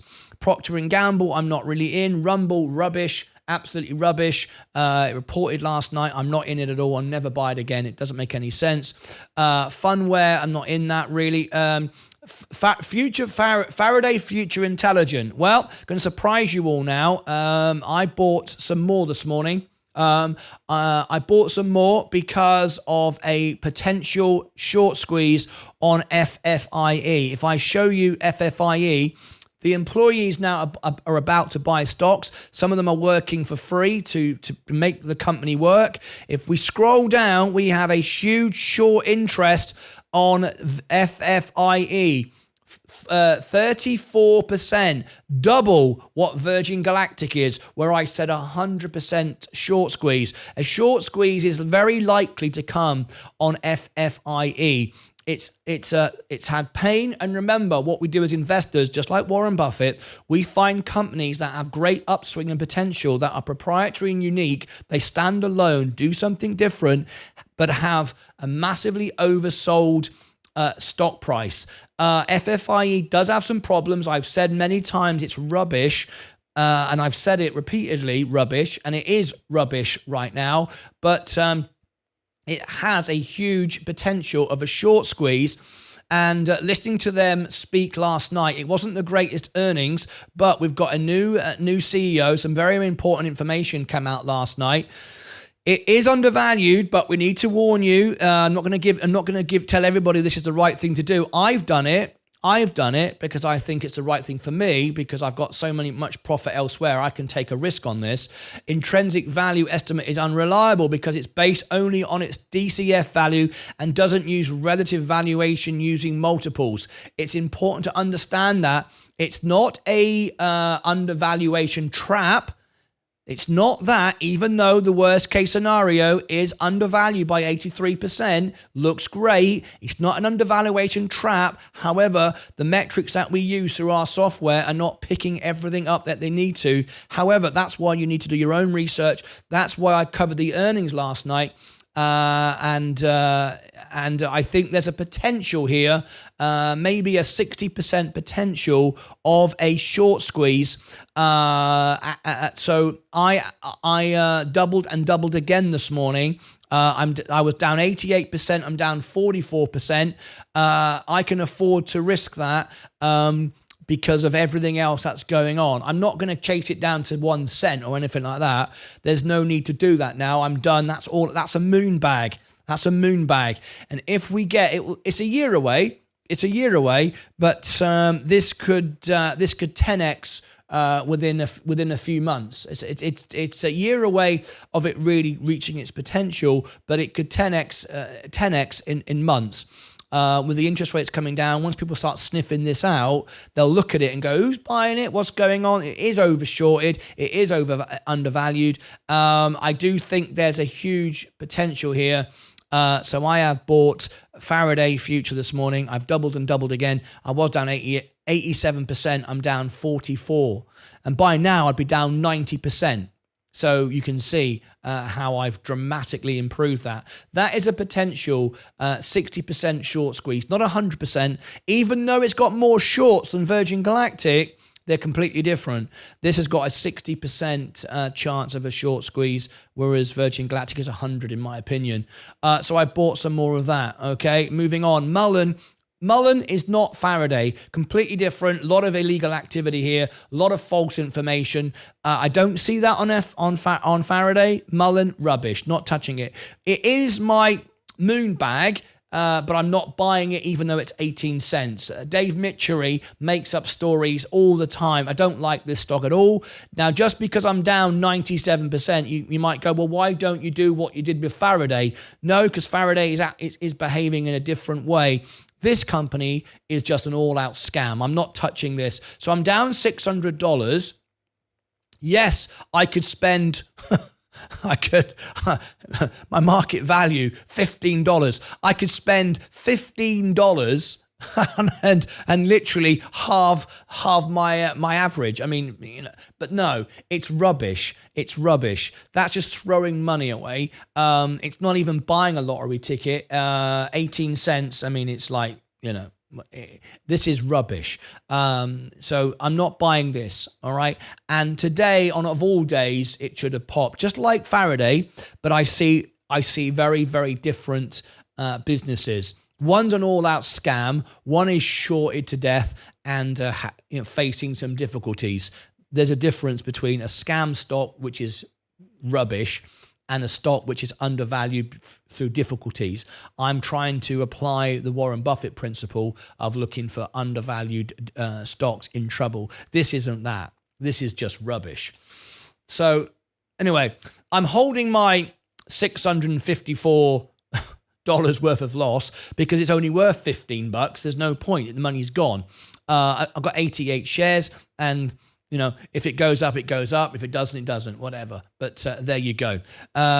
Moving on. Rio Tinto up today. Bitcoin is down 0.88. Still see it going down to 15,000. Sensei is now readjusted to 20,000, but there you go. Ripple XRP is down slightly today, down at 1.81. All right, there's my opinions on all of the stock. I hope that all makes sense. Now then, we've got a few things to do. J&J is cancer, mate, I'm sure. No, Jimmy, that's not the case at all. I have reviewed the information that I have, and as J&J say, talcum powder does not give cancer at all. There's no evidence to support that at all. And that's why they're still fighting it. And so that's the information I have. I don't believe that at all. If I thought that, I wouldn't be in the stock. Are you just like Roundup and just like Roundup? I'm not sure, Shammy, what that means. Diamond Hand says, Crag, trade idea, Exxon calls, due diligence 105. Thank you, Ed Nevius. Hi, Martin. Are you expecting Virgin Galactic, if all goes as planned, will hit above $3 within the next few earnings reports? Oh, easily. Yes, easily. Easily. The short squeeze will take it to $4 to $5 to $6. Easily. Yes, no issue at all. I'm not selling it at all. Why don't you jump in when it's squeezing? Why don't you jump in when it's squeezing? I don't want to do that. I buy a stock when it goes down because I've done the research and I wait. I don't buy it when it starts squeezing because that is gambling. That is following the leader. I'm not interested in following the leader and being a lemon and just following everybody. Those people haven't done any research whatsoever. They go, oh, it's all going up, I'm going to jump on in. That's not investing. That's gambling. I buy on the way down because I've done the research and know what I'm investing in. And I can hold it all the way to zero because my risk is managed, or I can hold it all the way up to where the company needs to be in the future. I don't care anymore. People short squeezing, jump on the way up and have to sell it. That's not what I'm interested in doing. So, that's a very different strategy. Right. Now then. We have a few jobs to do. If you've just tuned in, please click subscribe and ring the bell. As you know, I am now, there's a few things I want to mention. First of all, got so many things to give you this morning. First of all, we've got, whoops-a-daisy, hang on a minute, edit, undo. Right. First of all, I've got some new merchandise in my shop, and here it is. Spring have given me 10% I can build into my prices, or, as I have done, passed it all on to you. You've got until November the 16th to get anything in the shop. Underneath the video, you'll see what I have. There's many, many more things in the shop, t-shirts, hats, mugs. There's new items there as well. Go and have a look around the shop. You've got until the 16th, 2 days, to get a discount in the shop. So if you want to do that, go along here and you'll find under the video, you'll find my shop link. All right? Okay, there's that. Now, also, as you now know, I've teamed up with Alpha. I'm providing reviews for Alpha. As you know, using very advanced software to provide the valuations of companies, the balance sheets, look who's buying and selling.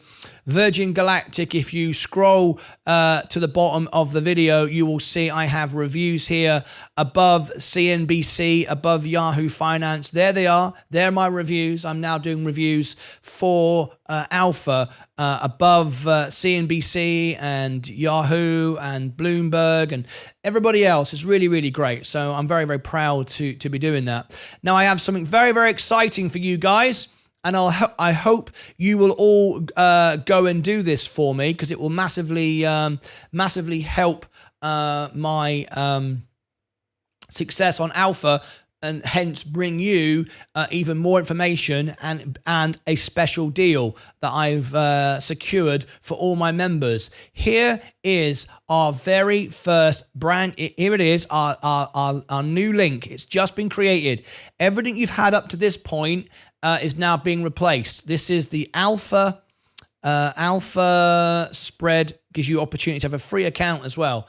Alpha Spread link here. and I'm going to give it to you now. And we've got the Lucasades. We have our own page. Bloomberg don't have it. Yahoo don't have it. CNBC, Jim Cramer, they don't have it. We have it.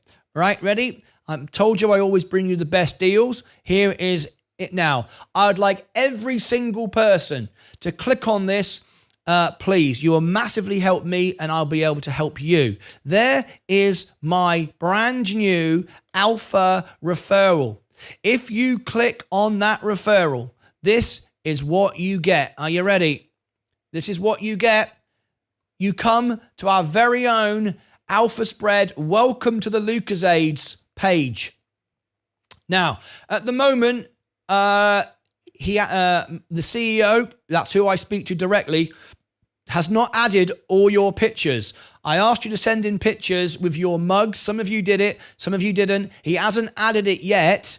Hopefully he will. He has all those pictures. I expect an update on this tomorrow morning. Fingers crossed tomorrow morning it'll be there. But if you could all do it, you have you can have a free plan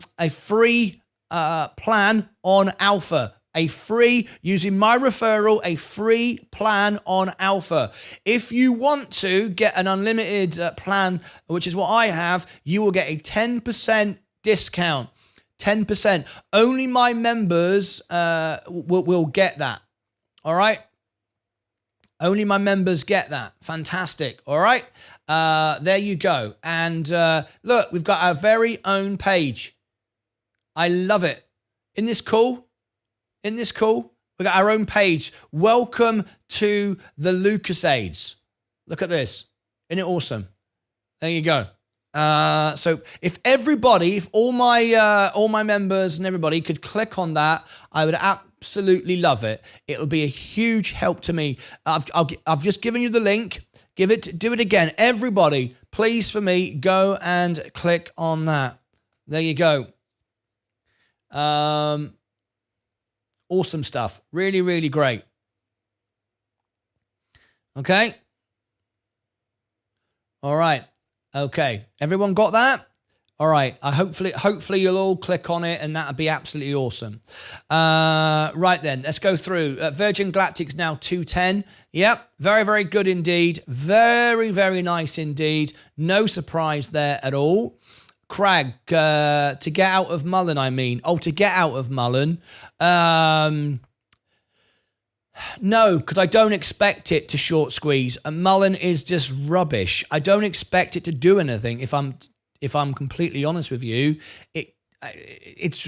I'm not gambling on it going up. There's no way I'm giving Dave Mitchery my money. None whatsoever. I don't care if it's 1 cent a share. I ain't buying it. I'm not putting my money in there so I can get that out. No, that is like going into a casino and going, I've lost every single time, but let me put all my money on again and let's see if I can get out. No, that is just ridiculous because the stock is rubbish. And I don't care what it does. I'm an investor, not a gambler. That doesn't interest me at all. You had 2 opportunities so far when they released news after hours. Don't care. Not out of principle, I'm not dumping money into a scam stock with the hope that everybody else will buy it and we'll all get out. No, because that isn't my strategy. That's not investing, and I don't want you to see me doing that. That's not a good move, a good approach at all. You know, I don't want to be doing that. All right. How are we today? Robbie Cooper, love your videos. Thank you so much indeed, Robbie Cooper. Right, we've got something important to do this morning. I've given everybody the link.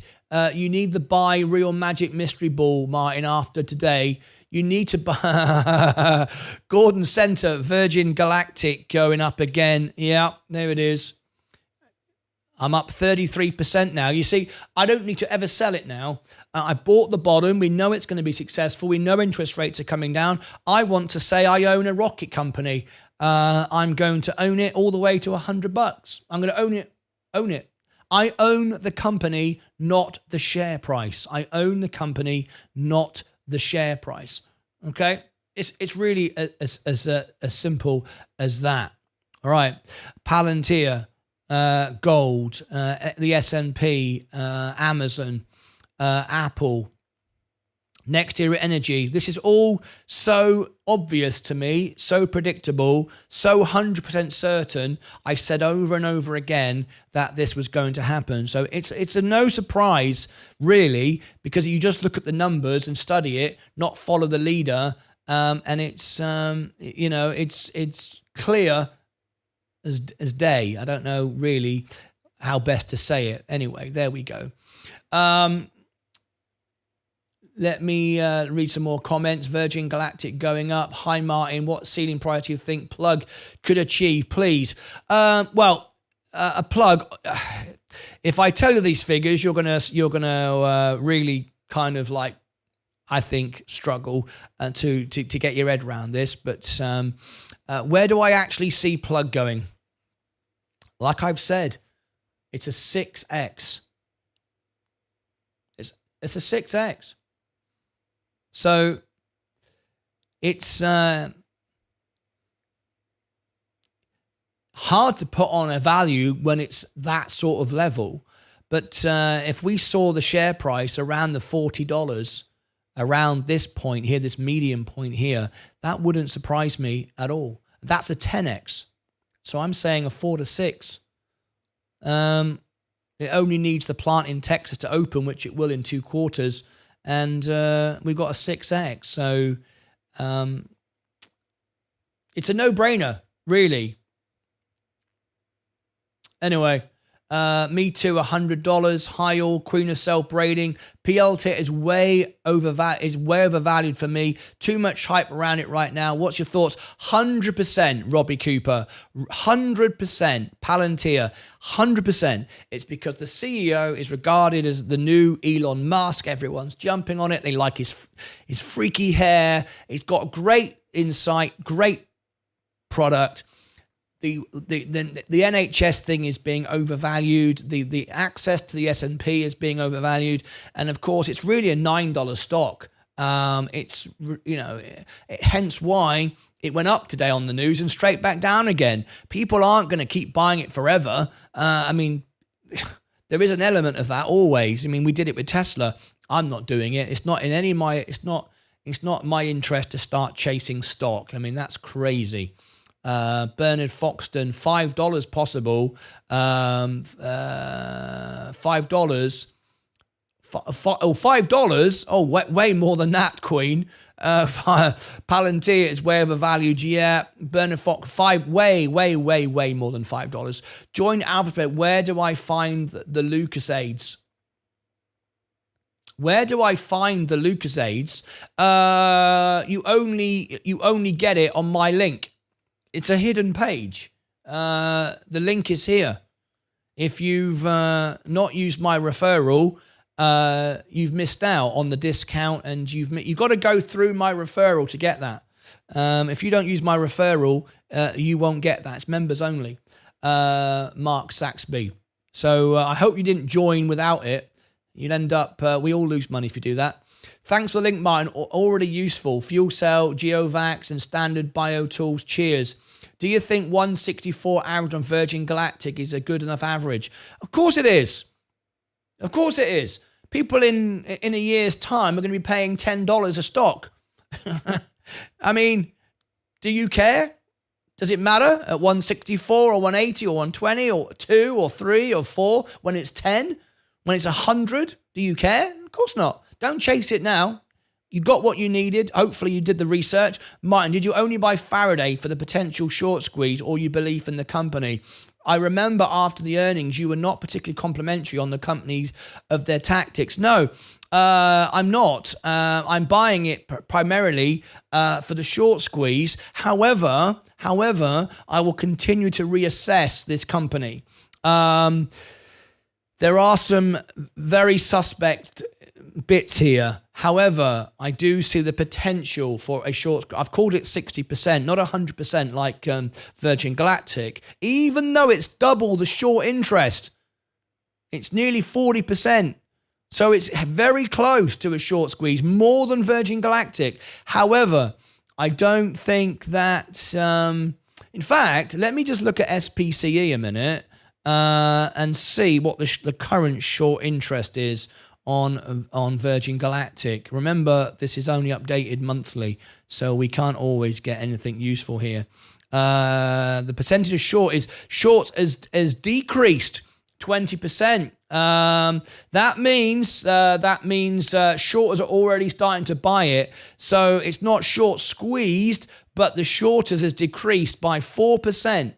By 4%. So people are starting to give up on that and buy it. Now, of course, if the shorters let it fail and then buy in, we short squeeze. But however, if their contracts expire and they don't decide to buy it, they just lose the money. It depends on how big their contracts are and so on. If Virgin Galactic will just go up because more people are turning bullish on it, it doesn't necessarily have to short squeeze to go to $10. It will just do that anyway. Anyway, what else have we got here?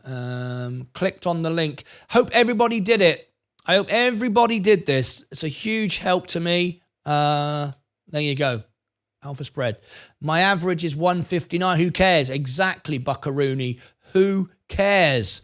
What do you think about Take-Two Interactive? I don't know anything about it. Summit, become a member of my channel and I will review it for you.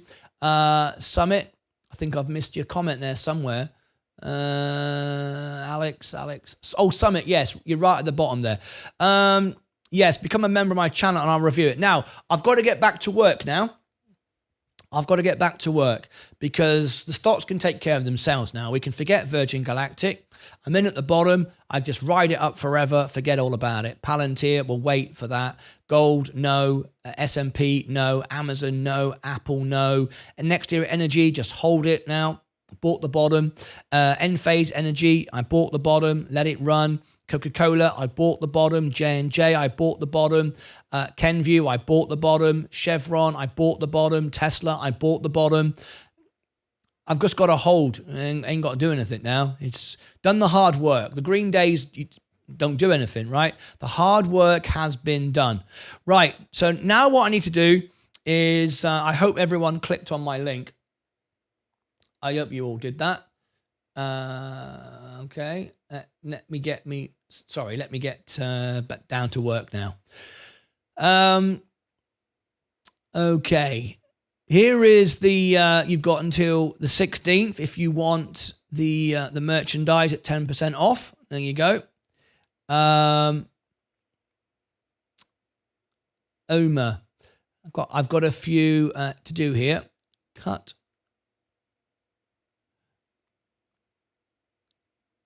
Okay, now then, we have got currently Antonia Dela Cruz, Archer Aviation.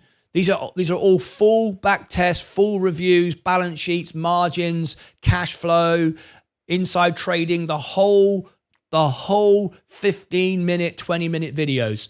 Antonio Dela Cruz wants Archer Aviation. Liam Laffey wants Rocket Lab. Indie Bones wants ENVX. Disney is for Michelle. ChargePoint is for Nikunj. Robbie Cooper wants STNE. In this order, Mark Saxby wants Figs. Patrick Moritz wants TUI. And Omer wants Indie. Okay? INDIE. So, in that order, I'm now going to do Antonia Dela Cruz. He wants Archer Aviation. If you want to move your review to the top, if you do a super chat, or if you want me to do a review for you, if you do a super chat, you can go to the top. I'm going to do Antonia's now because he gave me a super chat last night. He gave me a $20 super chat. And he said, could you do my review next first thing in the morning? So I'm going to do that now. Summit, if you become a member, it's less than your super chat, and you get hundreds of benefits. people say you get 20 times back what you put in. Let me give you the membership because it's less price than the tip, and you get a lot of perks and benefits. Let me give you the link to become a member. Here it is. I'll give it to you now. If you're on an Android or a computer, you just need the link. If you are on an Apple iPhone device, you will need a browser. The app doesn't work, and you need to use the desktop version of the browser on iPhone. Everything else will work with this link. All right. Thank you so much for the super chat. So there we go. So I'm now going to I've got a list of reviews to do. I'm only going to do one, Antonio Archer Aviation. However, if someone does a super chat, I will then do you straight away after Aviation. Otherwise, my next one will be Rocket Lab for Liam Laffey, and that will be done this afternoon. So I've got about 7 days out for reviews. If you want your review to the top, do a super chat. It's members only. Super chat, and it'll jump to the top. But we're now going to do Archer Aviation for Antonia Dela Cruz. Paul Knowles has just become a member. Thanks for all your videos, Martin. You are very welcome. Summit. And Paul Knowles has just become a member. Right, so members only can get that referral to Alpha. Here is the brand new link. Your pictures, hopefully, your pictures with your mugs will be sent in, will be on that page, hopefully, in the next 24 hours. Hopefully, he will do that. Okay, the CEO I'm speaking directly to. There is the Alpha Spread link. Everyone click on it. Make sure that you get a free plan on Alpha using my referral, a free plan. If you upgrade, of course, you'll get members will get my discount 10%, which makes my membership for free. And it's the best tool for valuating stocks, bar none, all in one place. And so I couldn't be more excited about it. Right, subscriber, ring the bell. Yes, Kevin Schools. Was it you, Kevin Schools, who told me about the link? Was it you who told me something to do with YouTube would not allow the link? Was that you? I just want to check if that was you for one moment.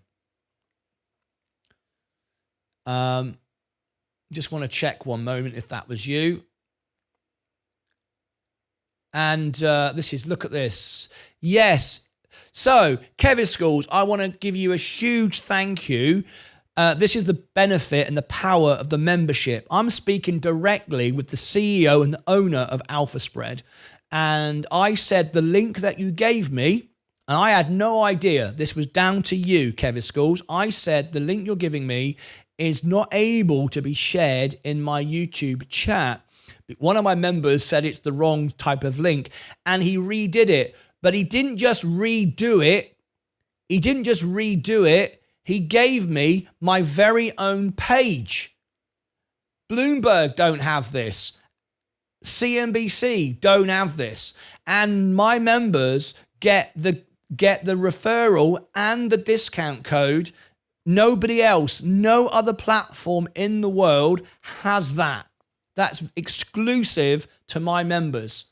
So you have the best, most up-to-date algorithm type software to analyze stocks at the best price, more than any other members for any other platform. I'm very proud of that. So Kevin Schools, thank you for that, because not only did you get it fixed for me, we ended up with our very own page, which is even better. And I'm hoping that your links will be here soon. Your pictures will be here soon. I've asked him to do that. Just created a free account on Alpha Spread. Very easy to do. It's extremely easy to do. And there you go. You fixed the link, Kevin Schools. Nice. So thank you. Huge shout out to you. Nice, said Sensei Crypto. Very good. That's great news. I'll take 5%, mate. I'll take 5. Well, I'm giving you the money. You're getting the 10% discount. I'm not getting the 10% discount.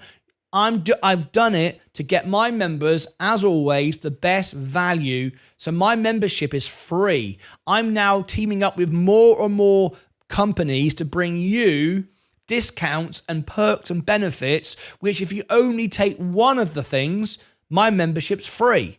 I'm trying to bring you hundreds of benefits on top of the reviews, on top of the members only, on top of the members only chats, and all the other things. I want my value to be the best value of any membership on YouTube TV. That's my endeavor. That's my aim, to always bring the very, very best. I love Alpha Spread. I use it all the time to evaluate my potential investments. The information is all laid out in a clear, concise way. Why look elsewhere? I love it. Sensei has copied my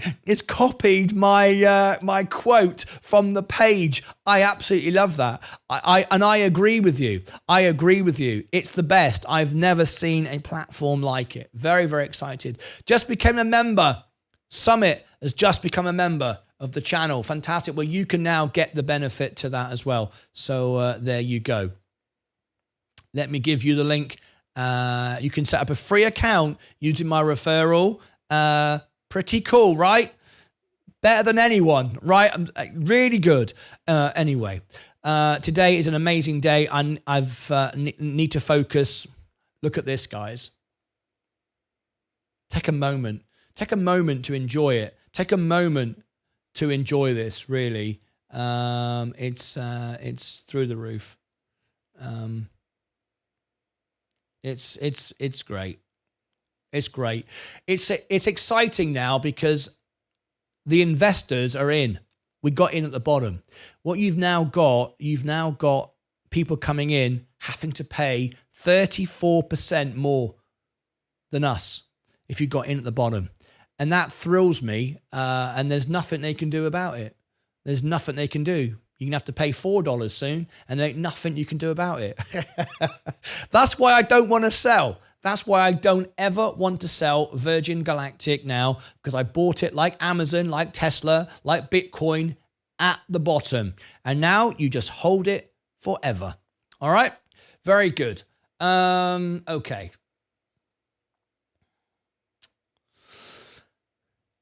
Now then, to all the members that have joined today, let me give you your perks and benefits. As a member, you'll be recognized in the channel, of course, as a member. There are members-only chats, members-only videos, members-only live streams. Just sign up to Alpha Spread. Thank you. Good work, Martin, regarding the work with Virgin Galactic. Thank you, Martyn 1988. You can now access Discord and talk to our members about their trades. It's the most honest place. Only members are in those channels. And here's the Discord link. So if you go and get set up on Discord, if you've become a member today, I will upgrade your account after you've gone through the 10-minute waiting period. Here is the Discord. Here it is. Go into the welcome all. My members will come in. Somebody will come in here now. In fact, not just somebody. Several people will come in here and say hello to you and welcome you. All right. It will take 10 minutes to get in, but go into the Martyn Lucas welcome all, and I will upgrade you in a few moments. It will take 10 minutes. You can also celebrate your birthday. You can donate it. You can give it to somebody else. You will get.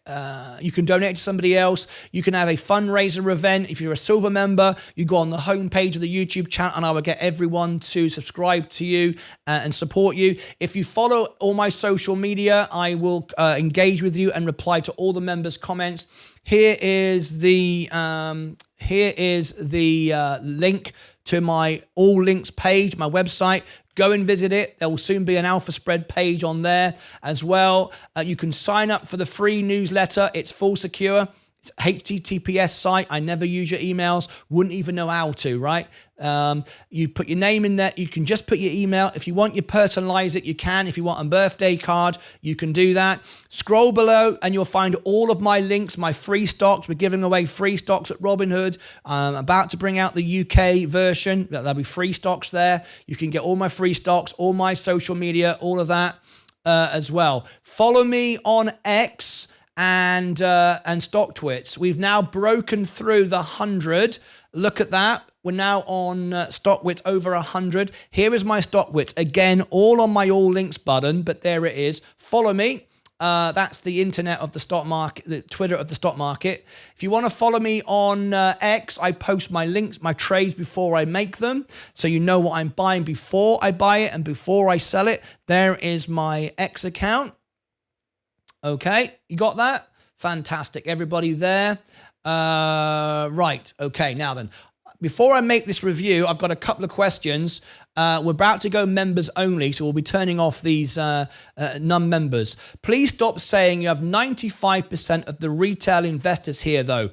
I won't stop saying it because we do, and we've verified it, and we've proved it. Martyn 1988.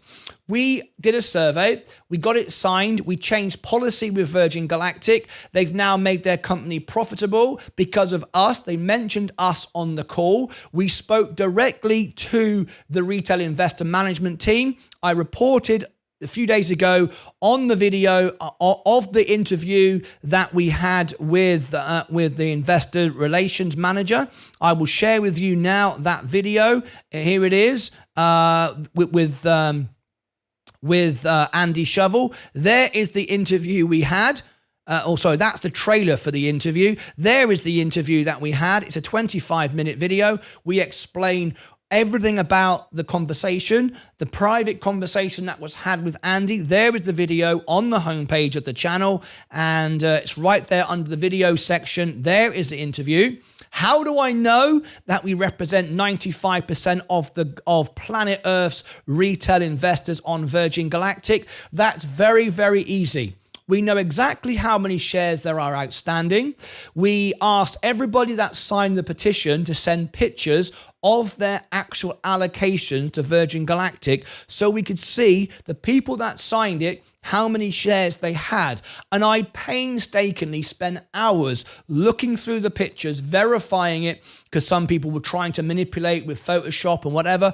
I checked them all. I went through. People sent me them direct on Instagram, direct on X, emailed them, screenshots on my portfolio in Discord, and I went through and I found out it looks like approximately, it's hard to be 100% certain because some people try and manipulate it, so I had to check that. It looks 95% certain that we do actually have 95% of the retail investors represented on this channel. So I'm sorry that you don't like me saying that. I don't think it's very accurate given the amount of shares out there. I certainly believe 95% that we have 95% of the retail investors. And that is why, not only do I know it by looking at the numbers and the images, that is why Virgin Galactic U-turned their entire policy based upon our petition. So, Martyn 1988, please stop saying you have 95%. I stand by it. We do have 95% of the retail investors. I'm sorry you disagree, but we do. Lots of love, though. I appreciate the love, but I respectfully disagree with you. We do have it. You probably have the most enthusiastic.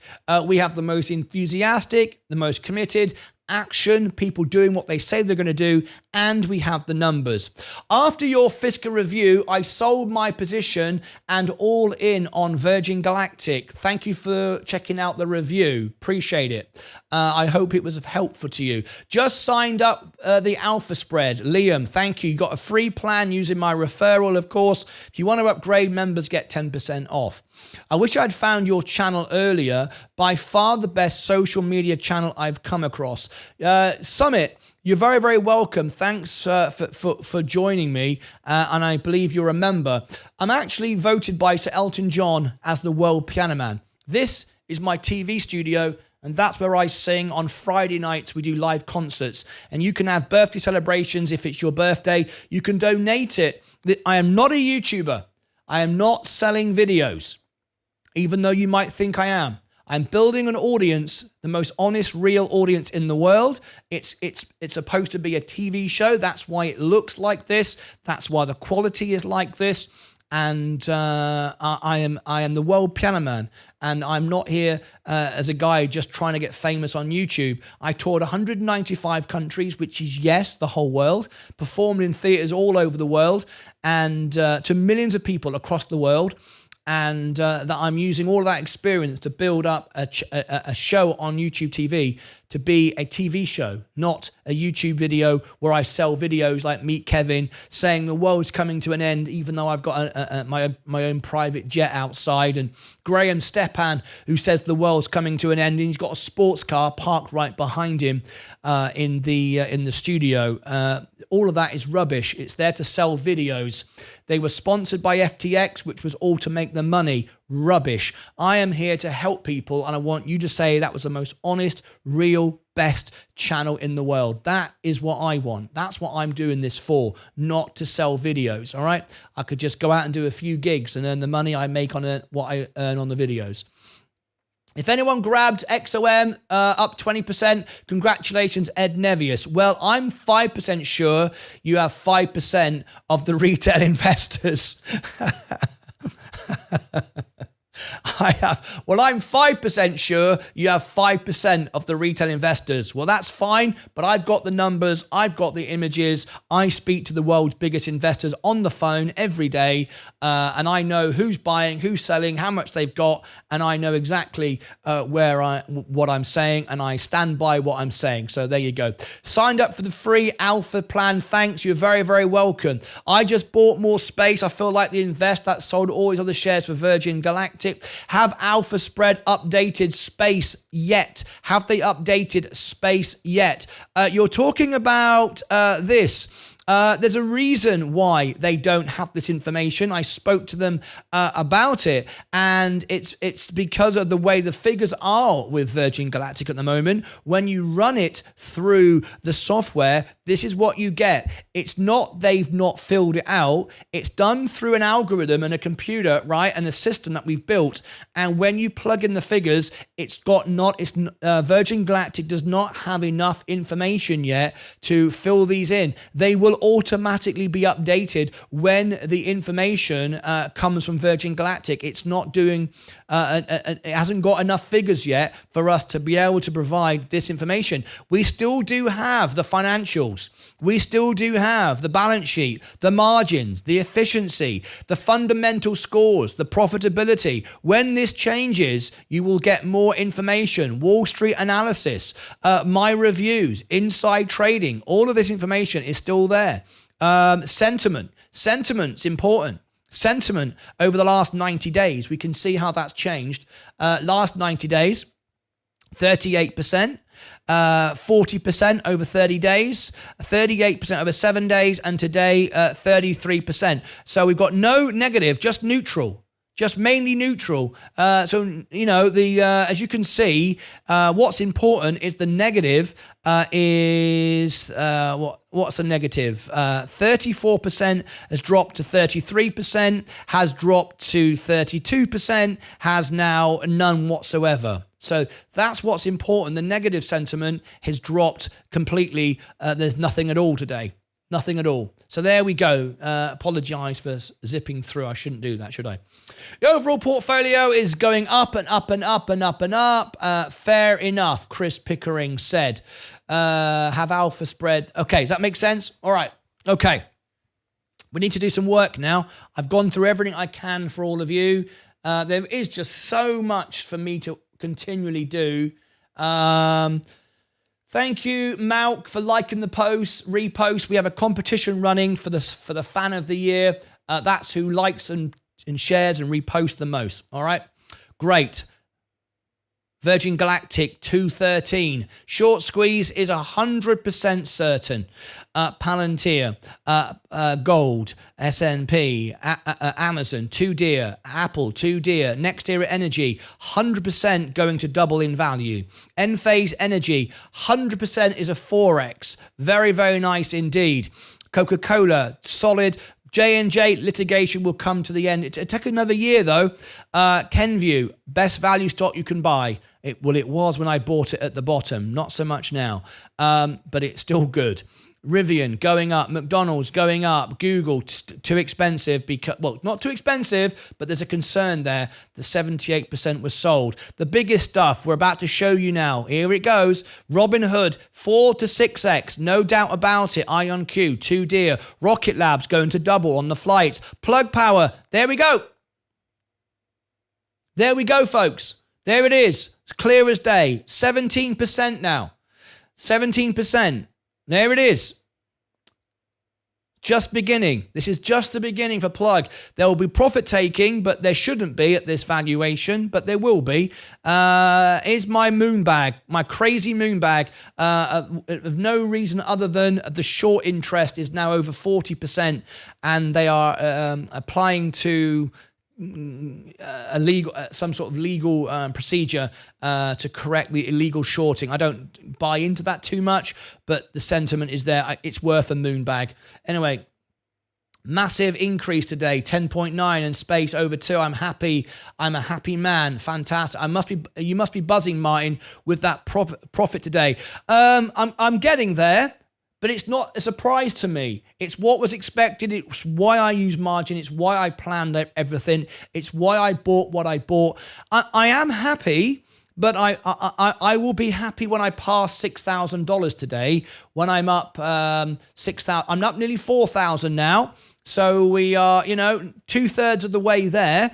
Before we had any gain whatsoever today, I said I would be up $6,000, and we're up nearly 4,000. We're 2/3 of the way there. So we're doing all right. Another sort of 6% to go, and we'll do it. That's where we should be with the undervaluation. So I am happy, but it's kind of like all I kind of expected, really, because I only bought the undervaluation. It's quite straightforward, and why I use alpha spread so much. It's there for a good reason, So anyway, so my portfolio is just really going to where it should be. That's all it's doing.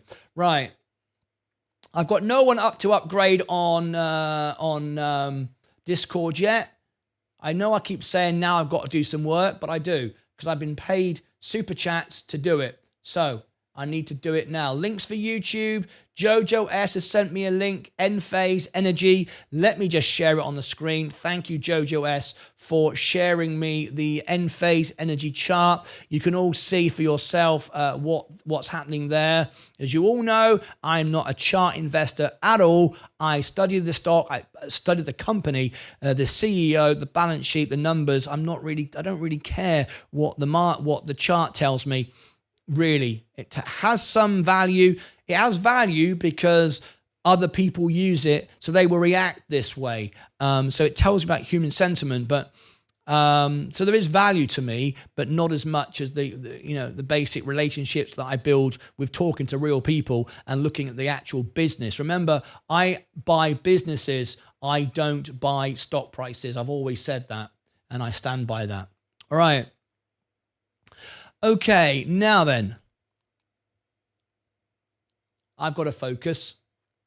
I have been asked to create, before the shop discount runs out, I'm loving it, a Virgin Galactic souvenir, a t-shirt and a hat and a mug. I'm doing that. I'm doing it because I know you all want to benefit from the discount before it runs out in 2 days, so I'm working on that. So I'm doing everything I can to do that, but I've now got to do some reviews. Okay, has everyone smashed the like button? Has everybody done that? Thank you very much indeed. Tap the like. You done that?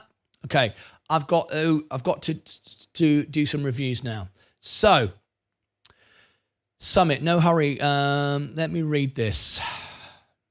No hurry, Martyn, but would you be able to review the near future in the near future for Take Two Interactive. It's about 8 days away. I've now put it at the bottom of the list. Summit. If you want to go to the top of the list, and I can do it in a minute, I'm doing one now, and then I can do you next. If you do a super chat, you can jump it to the top. But I'm doing Archer Aviation now for Antonia. He gave me a $20 super chat last night. If you want to go above the rest, because right now I'm putting yours at the bottom of the list for in the near future for Take Two Interactive. I'm writing it down. Take Two Interactive. It's about 8 to 9 days away. It's at the bottom of my list right now. It can jump to the top just under the one I'm about to do now, and I will do it for you straight away, right after this. If you give me a super chat, I do. But as a member, I will do it for you for free. You just have to wait, go through the list. Great call recently. I'm very impressed with your work, Ed Spitzer. Thank you.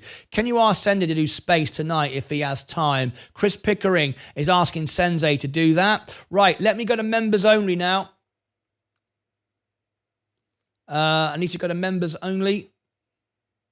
Here we go as we do the reviews. Members. Only members now can communicate. Only members can see what we're doing.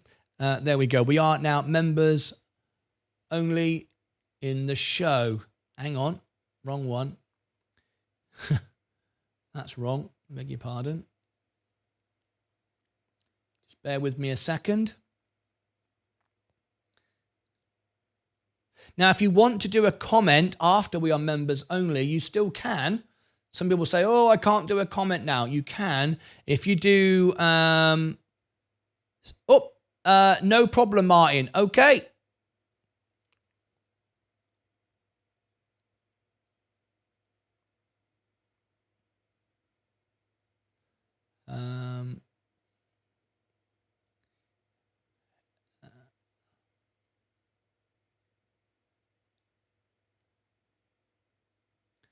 Okay, here we go. Edit, customization. Okay. Members only.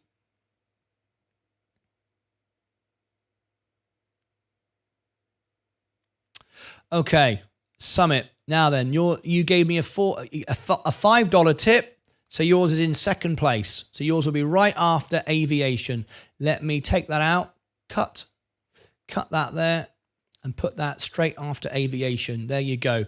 So there you go. So if you want to go above Summit, it's more than $5, and I'll do it straight away after Aviation. But we're going to do Aviation now. Okay, here we go. Archer Aviation.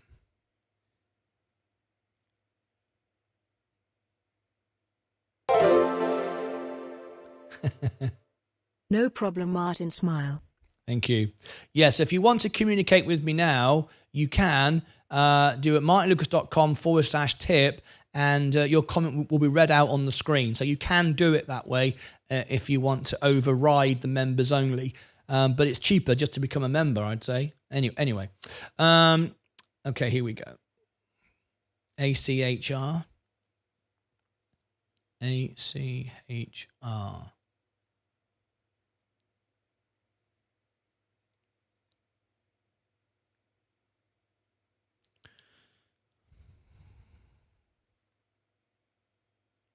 Now, I have the premium service, so I have all the stocks covered with Alpha, and you can have a free account, which will give you a limited number, but if you use my referral, then you can have as much as you like. Right. Let's bring this up to date. This will, and not only do I review it, this will go out later on as its own video, so you can comment on it, and it'll be its own video, so it will start to rank on YouTube as well. That's the point of this. What's the time? The time is 2:42. 2:42. Okay. Here we go.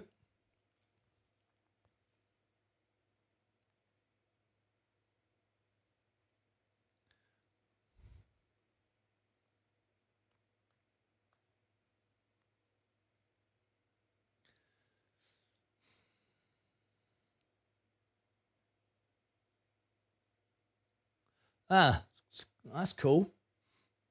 All right. And we do a full back test, portfolio back test. We do the whole works. This is what you get. Members all get this. Or you can have, or you can jump it to the top if you don't want to wait. Currently now, the you need to do more than $5 if you want to go to the top, or under $5, you'll be the third in the list. Okay. Okay. Here we go. VOO. S&P. Okay. We're going to do a back test. We're going to do full weighted. Okay, there we go. I'm just loading up my software now, loading up my programs to bring everything to you. Right. Okay, here we go.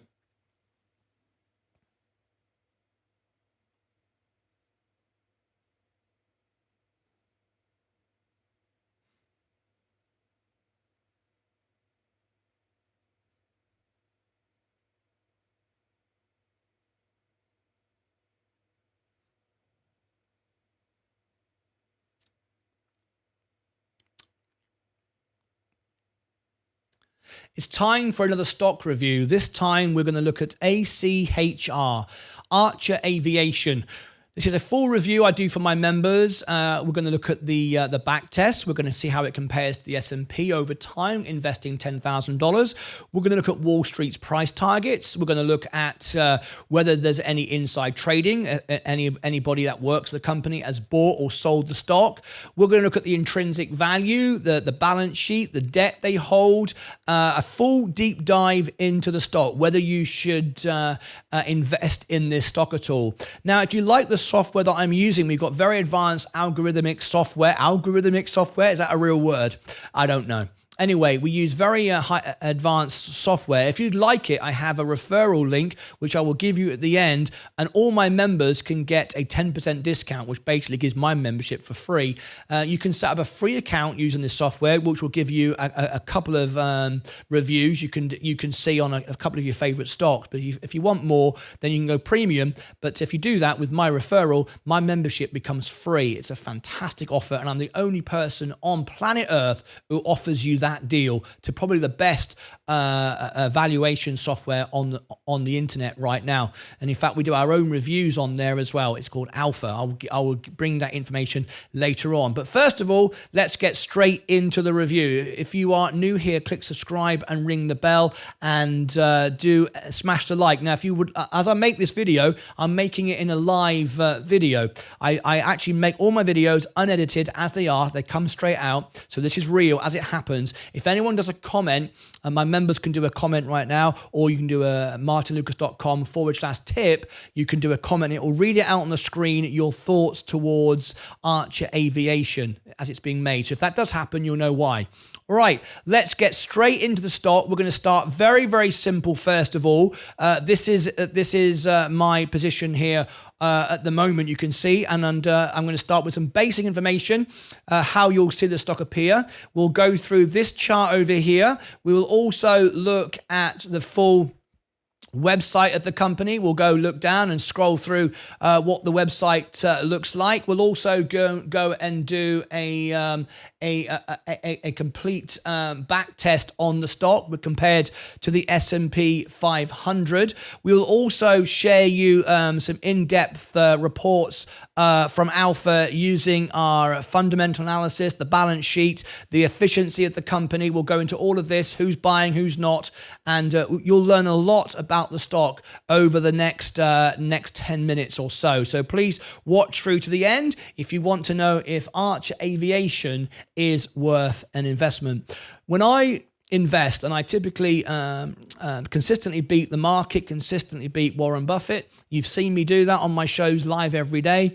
I am a value investor. I don't buy when the stock goes up. I buy when it goes down. If it's undervalued, it's unique, proprietary, got something unique about it. It's got a good balance sheet, a good run. It's not going to have any issues with solvency, a good balance sheet. And that's how I invest. So I'm looking for great companies. I don't buy stocks. I buy companies at the best prices when they're beaten up, when they're down, when they have great potential. At the same time, it's a balanced portfolio with discipline and structure. There is no emotion here. It is purely numbers, facts, relationships, speaking to people, and finding great businesses, not low price stocks. That's not what we do. So, without further ado, Archer Aviation.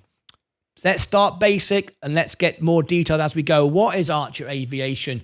Engages in the development of electrical vehicle takeoff and landing aircraft. The company was founded by Brett Adcock. Is that Adcock? I beg your pardon. Yes, Adcock and Adam Goldstein on October the 16th, 2018, headquartered in California. Adam Goldstein is the CEO, 483 employees, a small company. So we're looking at an electric vehicle takeoff. So basically a flying car, flying taxi. That's what we're looking at. Certainly an innovative stock. I like this technology. Straight off the bat, I will tell you, this is the kind of thing that I am interested in if it's at the right price at the right time. Let's have a look at the margin requirements. If you're buying it on margin, 50%, 25% low risk, 100% is the highest it goes to. Maximum risk, it's somewhere in the middle. So it's risky, but not dramatically risky from a valuation point of a margin being placed upon, a margin call being placed upon you. Market cap, 1.4 billion, small company.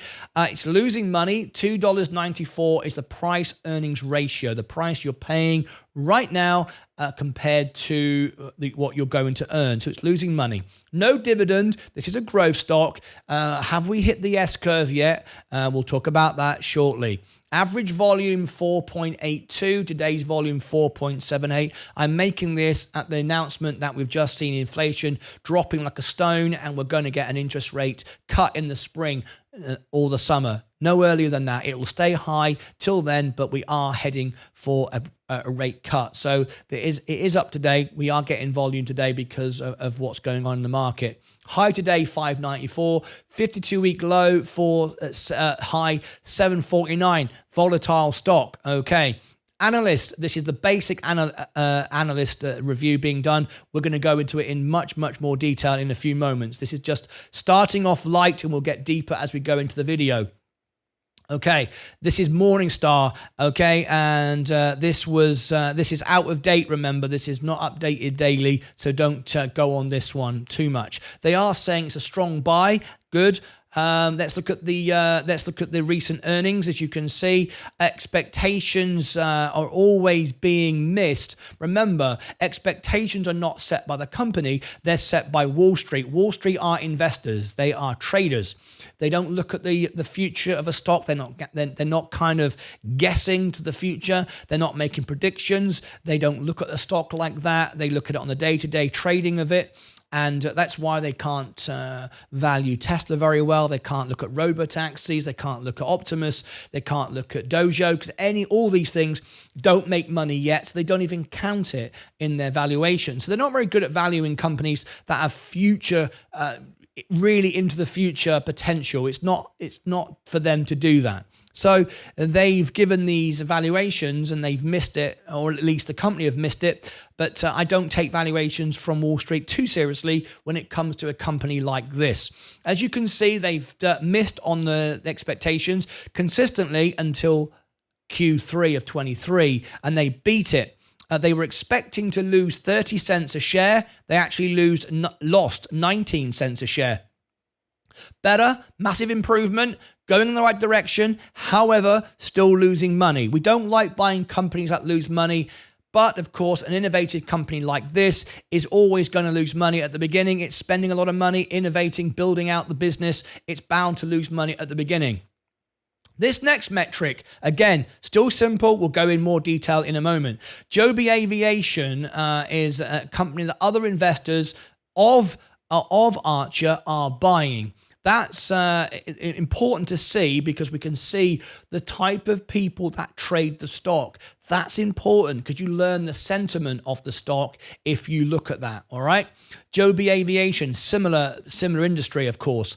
Lilium NV, Ginkgo Bioworks, very volatile, risky stocks. Astra, rubbish. Don't like Astra at all. I'm in Rocket Lab, much better.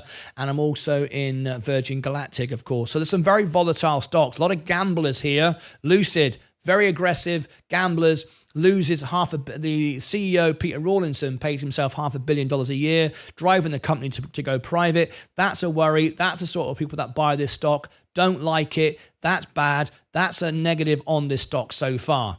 Okay, let's have a look at it over the maximum. Again, just basic information so far.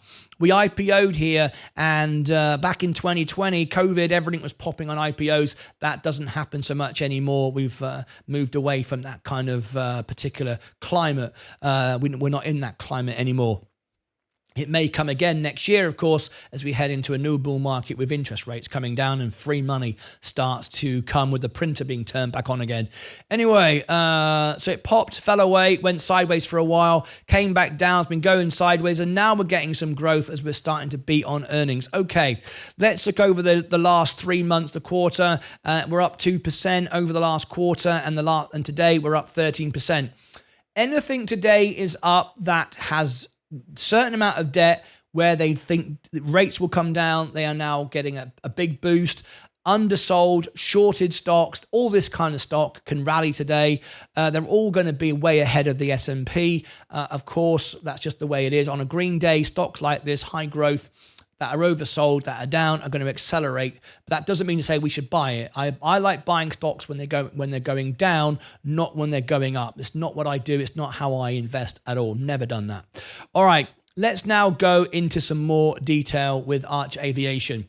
Next thing I like to do is presentation. As you can see from my studio, I'm all about presentation. Presentation is everything. I am talking to my audience, building up credibility, that I take myself seriously, that I take you seriously, that I spend a lot of time and effort in my own presentation and my studio, and everything else is important. As a publicly traded company, it's very, very important for a company to present itself to the investor as a serious company, right? So let's look at their website. It's important. If they don't invest on their website and it looks cheap and rubbish, I don't touch it.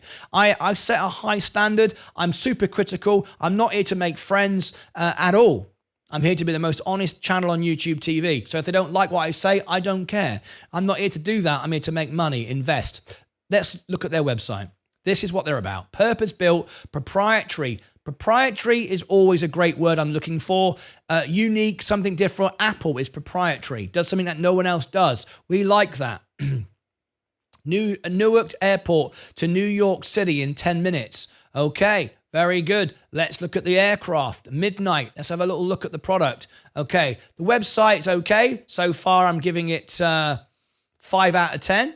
Nothing great. The technology is a bit old, but it's okay. 5 out of 10 I'll give this website. It's not rubbish. It's not amazing. Doesn't blow me away, but it's interesting. Okay? It's important. Some of you are going, why is this important? It is important. The mission. What's the mission? Okay, let's have a look at the mission. We set ambitious goals. We make data-driven decisions, hold ourselves and each other accountable, and are committed to relentless execution. Let's look at the partnerships, who they're partnered with. United Airlines, Stellantis, okay. Our flagship customer, Archer, United Airlines. Electric flight is coming. We like all of this. Electric flight, very, very nice, very exciting. Teaming up with United, of course. I don't like investing in airlines other than, I guess, Virgin Galactic, because space is at the very beginning of its journey, whereas airlines, of course, they've hit their S-curve years ago. Moving to electric planes, of course, a new S-curve. Potentially, but they already have the customers. Just because you then change everything to electric doesn't mean to say, if you did that, doesn't mean to say that the company is going to explode, because you've already got the customers. They just change vehicles. Doesn't necessarily mean they're going to see an improvement in the share price, does it? They might cut costs, but they would have to spend a lot of money to move to electric. Anyway, let's now go into some more detail with Archer Aviation, and let's do some real deep dive on the stock. I gave you a little glimpse earlier. You had a chance to pause it and have a quick look. So let's go straight into it. Here we go. So first of all, looking at the best case scenario, it's massively overvalued. It's losing money, this company. Best case scenario, if the world was perfect and inflation was low and everybody was doing everything as we want it to, it's overvalued. The company is losing money. Base case scenario, no, not good. Worst case scenario. Now, there's very limited information here, and I need to warn people. When we run it through our software to get the intrinsic value, we need certain metrics, and if they're not available from the company, then we can't always get an accurate stock valuation. And in this case, it's one of those. You can have two things. Everything go great, and we have all the information, and we get an accurate valuation where I can make an informed investment decision. Then we can get an undervaluation trap where it looks really cheap, but actually it's not if you dive deeper. Or we can get this warning. And the warning we're getting here is intrinsic value estimate is unreliable because it's based only on its DCF value and doesn't have the use of relative valuation using multiples. Now, why that's important is there are many opportunities on the market. All we're doing is trying to find out, is this the best use of our money? We're not trying to find out as if it's a great company or not. Is it the best use of my money? That's what's important, because there are other opportunities. Soon as I see anything like that, I'm out. Won't buy it. I know that's different because Virgin Galactic has some metrics missing. That's very different. I have relationships with the people on the ground. I know more about the company. I have a deeper relationship with the company. I know what I'm buying. Here, I don't yet. First time I'm looking at it. Hiya, Mike Kemper. Welcome to the show. Here, I don't. So I have to look at numbers. So I'm out. I'm walking away because at the end of the day, there is not enough information for me to make an informed decision. If I'm buying it now, I'm buying it purely gambling. I don't know enough information. Algorithms, technology is there to give me information, and information is power. If I then decide to ignore that information, that is crazy. I can find something else which can give me a good return without taking the risk. Keep your emotions out of it. Don't just jump on in because it sounds sexy and rock and roll. When this information becomes available, I will then reassess it. If I miss it, so what? There are other companies I can look at. Let's scroll down. Revenue, not applicable. As you can see, there's information missing here from the financials. Operating income is down. 495.3 million, down 26%. The net income, 483.6 million, down. Operating cash flow, 238. Down. This company is got some serious issues with its numbers, with its financial fundamentals. The balance sheet. Let's have a look at the balance sheet. Has 482 million of assets, 205 million of liabilities. That's okay. The balance sheet is okay. What we don't want to see, as we saw this morning with Home Depot, is when you're very close, your liabilities are chasing your assets. We don't want that. We want some distance, and we do have some distance here. But if we look at the liabilities, we can see that we've got accounts payable, 14.6 million, accrued liabilities, 137 million, other current liabilities, 6.5 million. The balance sheet isn't too bad. Let's scroll down. We are missing information, as we can see, efficiency of the company, because they're not making any money right now. There's nothing really to report here. It doesn't give us enough information, and we have all the software ready to go. If the numbers aren't available, if we're not achieving certain goals from the company, we can't plug those into the system. We can't tell ourselves whether it's worth buying or not. Simple as that. Look, the profitability score, 27. We've hardly seen it lower. It's a bright red. They're not making money. Profitability score is hardly ever any lower than this. Negative cash flow, negative. Negative operating income, negative net income, negative RO return of equity. All bad, all not good. No profit here.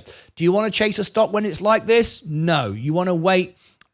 If you're buying it now, you're buying it because you know something at the company that we don't know. You're buying it because you're a gambler. That's not how I invest. Solvency score, 57. That's okay. We want to see green. We don't want to see red. It's 57. Low DE, high Altman score, short-term solvency, long-term solvency. It's not going bust. We saw the balance sheet. It's not going bust anytime soon. However, it's making no money. This could easily come down. This solvency score could dramatically turn red very, very quickly. However, it's not bad. It's not going bust. You can take a punt on it if you are a gambling type of investor. I am not. If we look at the forecasts, as you can see from Wall Street, 115% if everything is great. It's not great. If everything's average, 49%. Lowest is downside, 22%. So you look at that alone and you can go, you could just buy the S&P with no risk, really, a dividend reinvesting, and you could do probably better than you can here. Doesn't mean to say it doesn't grow into the stock. Okay, let's move down. This is interesting. Very interesting. October the 16th. Very, very recent. This is the most important piece of data I'm able to present to you now. The most valuable piece of the puzzle so far is this. On October the 16th, Stellantis, a 10% owner, bought $104 million worth of shares. That is huge news. October the 16th, an institution, a partner, another business bought in $140 million worth of shares on October the 16th. That's very bullish, very, very good. Wrong time for me to buy it. I would have liked to have done my research before and bought before they did that. Hence why I do these reviews so you can see all the information here. They just bought in. The stock's gone up. It's rallied on that, as we've seen recently. It's up 14% today. Not enough information for me to buy the stock. I've got to be honest with you. It's overvalued at the moment, we believe, from what we have. And it's had a recent major buy-in from a partner. That's really good, really good. However, you're chasing that news. I would have rather bought it before. So what I'd be like to see now is a drop, but then buy in, even though I'm still missing that information, which I'd like. So it's not one for me. That's good. That's very bullish. That's good to see. But nevertheless, it's not a go from me. It's not a go from me. Now, we do have some latest information here. This was only 2 weeks ago, so I will play this. Let's have a look. A transformative development surge, positioning itself for the next generation of modern aviation. eVTOL aircrafts combine the vertical abilities of a helicopter with eco-friendliness of zero-emission technologies. As urban congestion worsens and environmental concerns mount, the eVTOL industry has emerged to offer innovative and sustainable solutions for mobility. Here are the top 5 eVTOL stocks to watch in 2024. Headquartered in Los Angeles, California, Surf Air Mobility is an electric aviation company redefining regional travel through the power of electrification. Just show you a bit more of this. Ecosystem to sustainably connect the world's communities through the air and across the waterways. Already the largest regional commuter airline in the United States based on scheduled departures, Surf Air has built an operating platform Just going through a bit of the competition that here. it believes can rapidly scale towards fully electric and hybrid electric aircraft. The company is collaborating with commercial partners, including In fact, I'm going to leave it at there. I'm just giving you a small taster of that. You can go and check out more of that later. I think that will do on that. I want to move on with the video, and we'll look now at the sentiment. This is important, the sentiment. Over the last 90 days, we can see that a lot of neutral news. Negativity is around about 5.9%. Over the last 30 days, negative news has reduced to 4.6. Last 7 days, it's 5.6. Much more positive news, and today all good news. This is good. I like it. A lot of good sentiment. So we've got good sentiment. We've got a great innovative product. We've got insiders buying from partners, big buy-ins. We've got good upside if things go well. However, profitability isn't there, but it wouldn't be yet because we're spending money. Solvency's not going bankrupt anytime soon. Balance sheet is pretty good. I do like it. It's the sort of stock that I would like, but we're just missing some of these metrics. And it's not we don't have it or we haven't plugged it in. It's just not currently available. So there we go. Now then, lastly, we'd like to compare. It's very, very important to compare to the S&P, because if we're going to make an investment, we have to compare it to something or something else. And as we can see, it's quite easy to see.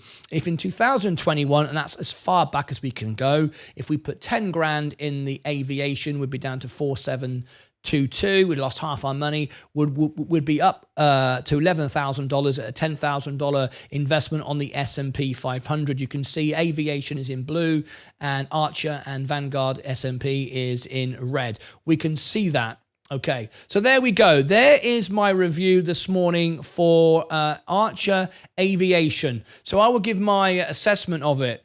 It's a sort of stock that I believe in. It's definitely for the future. It's definitely the sort of stock I want to be involved in. It's got some good partners with good money behind it. We've seen a good amount of inside buying recently. Very, very nice indeed.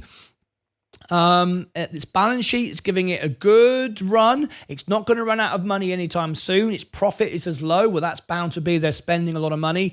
It could be one. I don't like its pump today because I don't buy stocks when they pump. That's not what I do.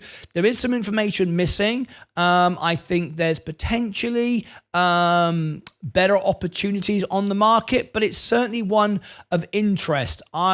If it dropped today, if we got a bit of a drop today, and we could get in at a lower price, I might be prepared to take an entry on it. I will give you a very important metric too. I've just pulled up. The percentage of shares shorted is 18.85. It has some short interest on it, but that isn't too dramatic. It is way more than Apple or anything like that, Amazon or whatever, but there is a certain amount of short interest. It's not going to short squeeze at this level. We need more volume, and we need a higher percentage of short interest. However, though, it's interesting. I'd like to keep my eye on it. I'd like to buy it on a drop, but I am looking for more information because I'm not just buying everything because it's sexy and rock and roll. I am not that kind of investor. Click above my head if you want to see what I'm buying before I buy it. All the links are above my head and below in the description. You can see my X account where I post what I'm buying before and I sell before I sell. If you want my link, my referral link to Alpha, which is what I use, you can get that. All members get a 10% discount, which gives you the lowest price that anyone can get anywhere. My referral link's over there. If you want more information on Archer and other relevant videos, they'll be over here in this section here. That's it. You too can book a full review with me. Members get it for free, and I'm happy to do it for any of my members. Until next time, as always, take care of yourselves and each other. All right, okay.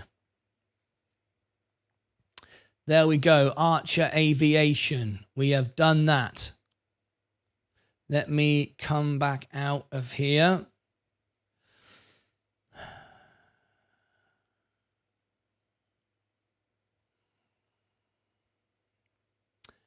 All right, let's see.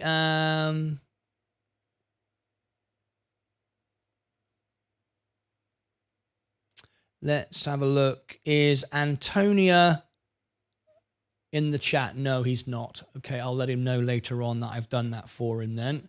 All right. Portfolio. Nearly our target. I said $6,000 today was my target. And we're on the way. 2/3 of the way there. That's very, very nice indeed. Okay. Now then. Summit gave me a super chat to get his referral, his review done right away. So here it comes. This is now the review for Summit. If you want your review done right now, immediately, if you do a super chat above $5, I will do your review immediately. We have, anyone can do a new one, or you can do Liam Laffey. I'm going to literally give you a 1-minute call if anybody wants to do it. Liam Laffey, Rocket Labs, you can have it. If you do it bigger than $5, I'll do it straight away. Indie Bones, ENVX, Disney for Michelle, Charge Point for Nikunj, Robbie Cooper, STNE, Mark Saxby, Figs, Patricia Moritz, TUI, or Omer wants Indie. If any of you do, if any of you want a review, if you do more than $5 in the next 1 minute, I will put it to the top. If you do a super chat after 1 minute, it will be done next, but it will be done this afternoon. It will not be done now because I'm only doing one more. And I'm doing the one more because Summit just gave me a super chat to do it. All right, so I'll give you 1 minute. Let me have a quick look through my stocks and see where we are. Virgin Galactic is now at 209. Oh, going up again, 210. 210 rather. Archer, we can shut that down now we've done it. Palantir, too dear. Gold, no. S&P, too dear. Amazon, too dear. Apple, too dear. Next Era Energy, yep, just keeps on going. Great. Enphase now 13.5%. We've only got to break through 90 and we're going straight away. Oh, Antonio, thank you for your insight about Archer Aviation. Great. I did your review. I'm glad you saw it. Now, Archer, Antonia, I beg your pardon. Antonia, what I will do is that video will be edited. Well, not edited. It was fine as it was. But it will be enhanced in audio quality. And it will be posted later on today as its own video. You'll see it come out. And it will appear here on the homepage of my channel on the videos here. As my latest review, you will see it appear here for a full review. And you can then comment on it. If you want to highlight the video, if you want it to get more attention, you can go, when the video comes out, you can go into the comments. If you want to do a super thanks, it'll highlight your comment. It will have a big banner underneath. I will pin your comment to the top so everybody will see your comment. And it'll be there forever and it will promote the video. So YouTube do that. If videos get super thanks and comments like that, they promote the video. So if you want more people to know about aviation and the review I've done, when the video comes out, you can comment. If you do a super thanks, it will pin to the top. I will pin it. It'll be highlighted and you can do that if you want to. All right. That's entirely up to you. But thank you very much indeed for the super chat. And I can now take that off my list. Right. We are now going to do our next one. We are on the way now to our $6,000 target today, up 11%. We're 2/3 of the way there, about 15-16% will be there. And we could easily make $6,000 today on my portfolio. No question about it. Anyway. Hi, Martin. How far is STNE in the queue for review? Robbie Cooper. STNE. Right, I'm now doing Summit. No one now can jump past Summit. We're doing that straight away. Liam Laffey is after that. ENVX is after that. Disney is after that with Michelle. ChargePoint is after that. That's for Nikunj. And then Robbie Cooper, TNE. So you are 1, 2, 3, 4, 5. You are 6. You are about 5 to 6 days away. I will do it straight away. I will do it this afternoon. If you do a super chat, it'll be the next one. It'll be done this afternoon in the closing bell this afternoon. It won't be done now. It'll be done this afternoon. So you can choose to wait 6 days or you can have it done this afternoon. And bearing in mind, if someone does do a super chat, things can keep moving down. All right. That's just, I have to be fair to everybody, right? Okay. Time for another review. Let's load up the software. This is take 2. Very, very good. What is take 2? Let's have a look at a new stock.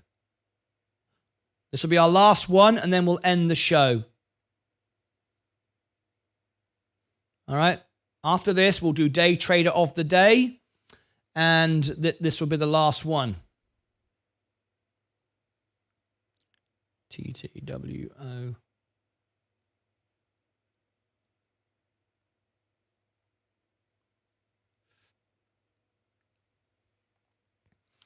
Yeah, Virgin Galactic is just...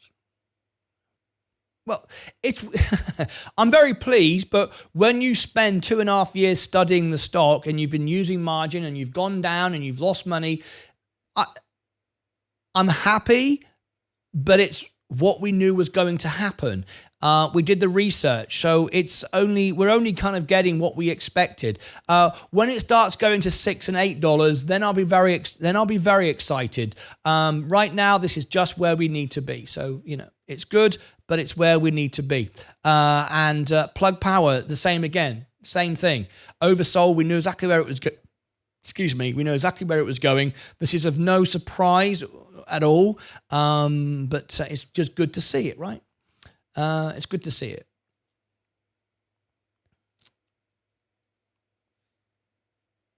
Thank you very much. Love the way you rhymed Palantir and Two Deer. Been a good day for you, Martin. Looks like your fiscal analysis was spot on.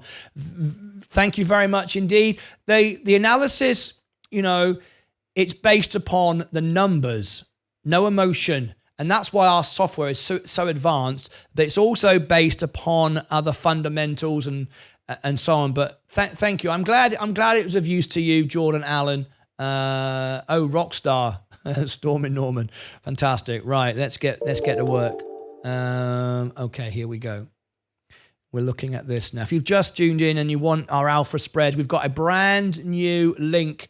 The ones you've used before in the past is no good. This is what you need. Click on that. My members have a very special thing. We have our very own page. Have you seen it? Hang on. What's happened there? Hang on a minute.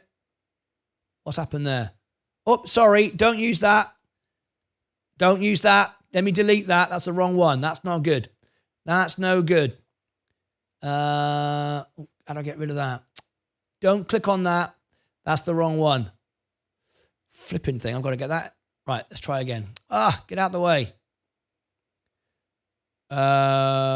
Remove. Yes, don't click on that one. That will take you there, but it's no good. You don't want that.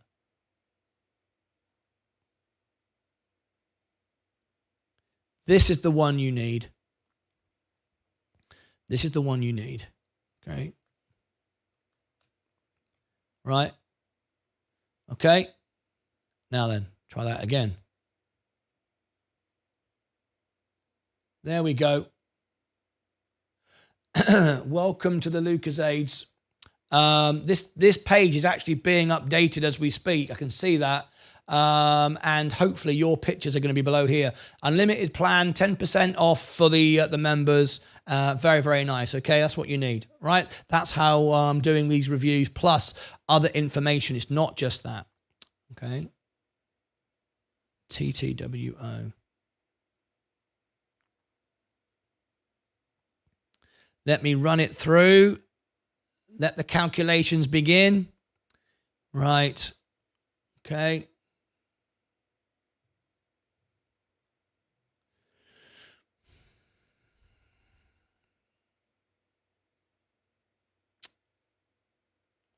Okay.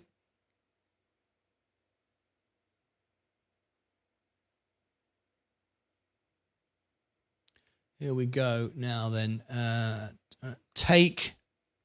Who is this for? This is for Summit. Are you in the chat, Summit? Summit. Yes, you are. You are here. You are here. Don't forget, if any of my members have a birthday today, let me know, and we'll do it for you. Take Two Summit. I beg your pardon. Take Two Interactive. What am I talking about? All right.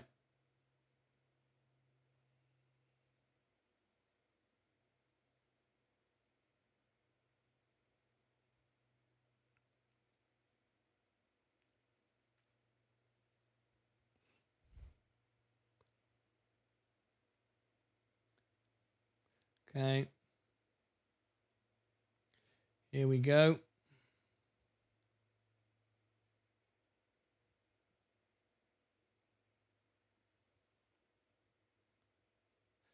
I've got other software that I use as well, of course. I've got my back test software and other things as well.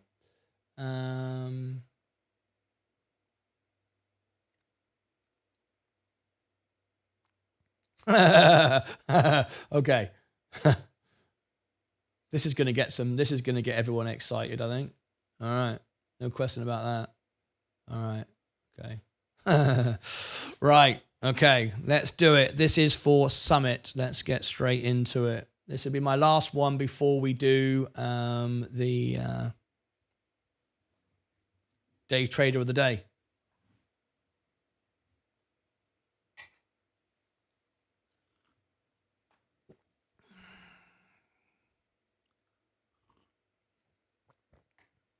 Okay. We're all lined up.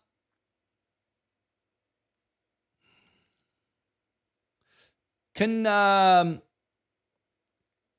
my members, please, for the next 3 or 4 minutes, blow up the chat. Let everybody know what's going on. I'm going to take a 2-minute restroom break. I've been here for 5 hours. I came here at 6. What time was it this morning? 7, 8, 9, 10. I've been here for 4 hours non-stop. And I hope you appreciate the show, extended show, covering all these reviews for people. I'm loving doing it, and I just need to take a restroom break for 2 minutes. So if everyone could chat, have some fun, let everybody know where I'm going. Be respectful. But I do need to take a restroom break, and then we'll be right back with Take Two Interactive the moment I get back. All right, so we're ready to go. This is for another one of our members. And Robbie Cooper, you asked me earlier where yours sits in the list. You are 1, 2, 3, 4, 5, 6 down. When we buy treasury bonds, does that mean we are buying governmental debt? And today we are get cooling CPI, and the bonds go and yields go down. Yes, when the interest rates go down, bonds become less attractive. That's why stocks are going up. People will move out of bonds. Bonds will become worth a lot less. Some will become worthless, and people will jump into stocks. That's why stocks are going up. Stocks is going to make much more money next year than bonds. I'm not in bonds. I'm in equities, and so on and so forth. I buy businesses that make things. I prefer it. Always have preferred it. Anyway, I'm going to be just 2 minutes. Please keep the chat going. If anyone comes in, they'll wonder what the heck's going on. 2-minute restroom break, and I'll be right back with Take Two Interactive Software, and then we'll be doing the day trader of the day. I'm in California. If you need to check any company offices, let me know. All right. I will see you back in a second.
Okay, we're back. Thank you very much, guys, for your support. And let's get straight into our next review.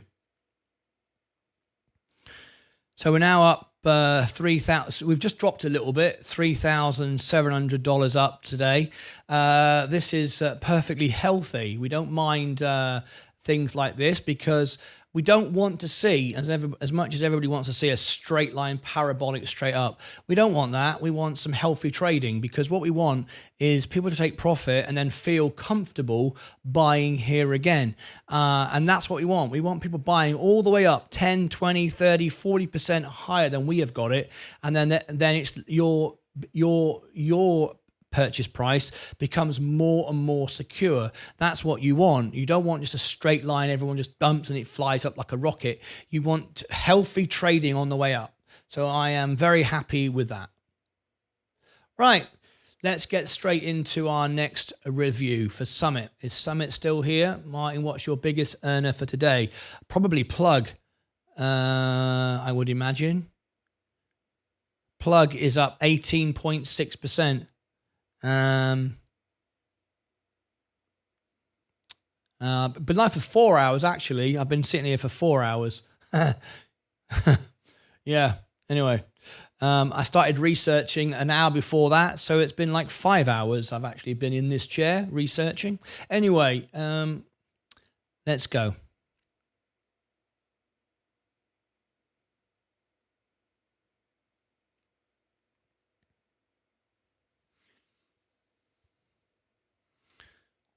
Set the clock.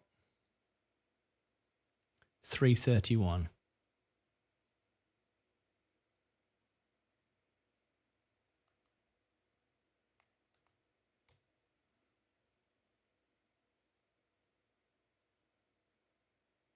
Yeah, it says I've been actually on air now for three and a half hours, but I was in this chair before that. Right, let's go into it.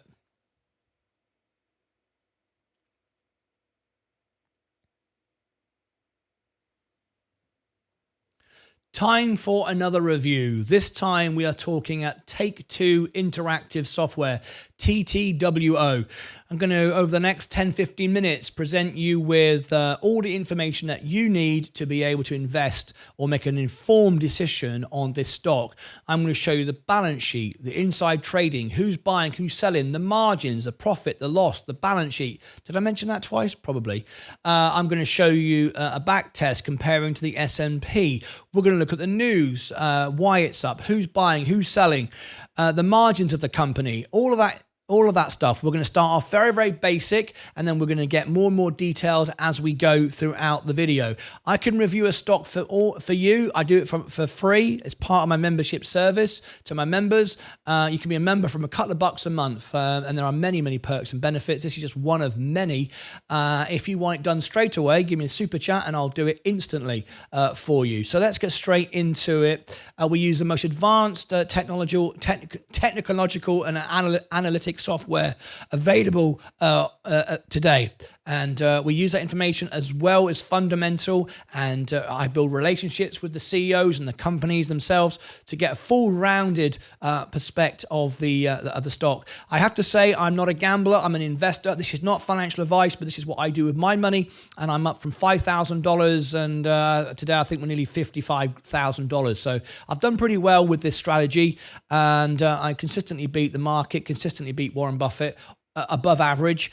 So I'm very happy with that. Anyway, let's go straight into it. If it's your first time here, please do click subscribe and ring the bell, and give me a thumbs up as well to share the video out, and you're more likely to be notified about my content if you tap the like button. That's how it works with YouTube. All right, let's go straight into it. We're going to do some very basic research first of all, and then we're going to go into some more detail. So here's our first glimpse of our basic information. We're then going to jump into the financials, and we're going to fly through the numbers and the balance sheet like this over here. So you'll see all of that in a minute. We're also going to give you a full back test using this software as well, so we can compare to the S&P to give us some real value. We're going to look at the website as well. Very important to see the way the company present themselves to the world. All of this information you're going to get right now. So let's start from the very basics. Apologize if you know the basic stuff, but we're going to go through all of it. You can skip through if you want, deep dive instantly. So let's get straight into it. Take-Two. What is Take-Two Interactive Software? Engages in the development, publishing, and marketing of interactive software games. Its products and designs for console systems, handheld game systems, and personal computers. Okay, we get an idea of what this company's about. Strauss H. Zelnick is the CEO. It's the first thing I like to do if I'm buying it is research who he is, what his success is, what he's done, and all the rest of it. 11,580 employees, headquartered in New York, founded in 1993.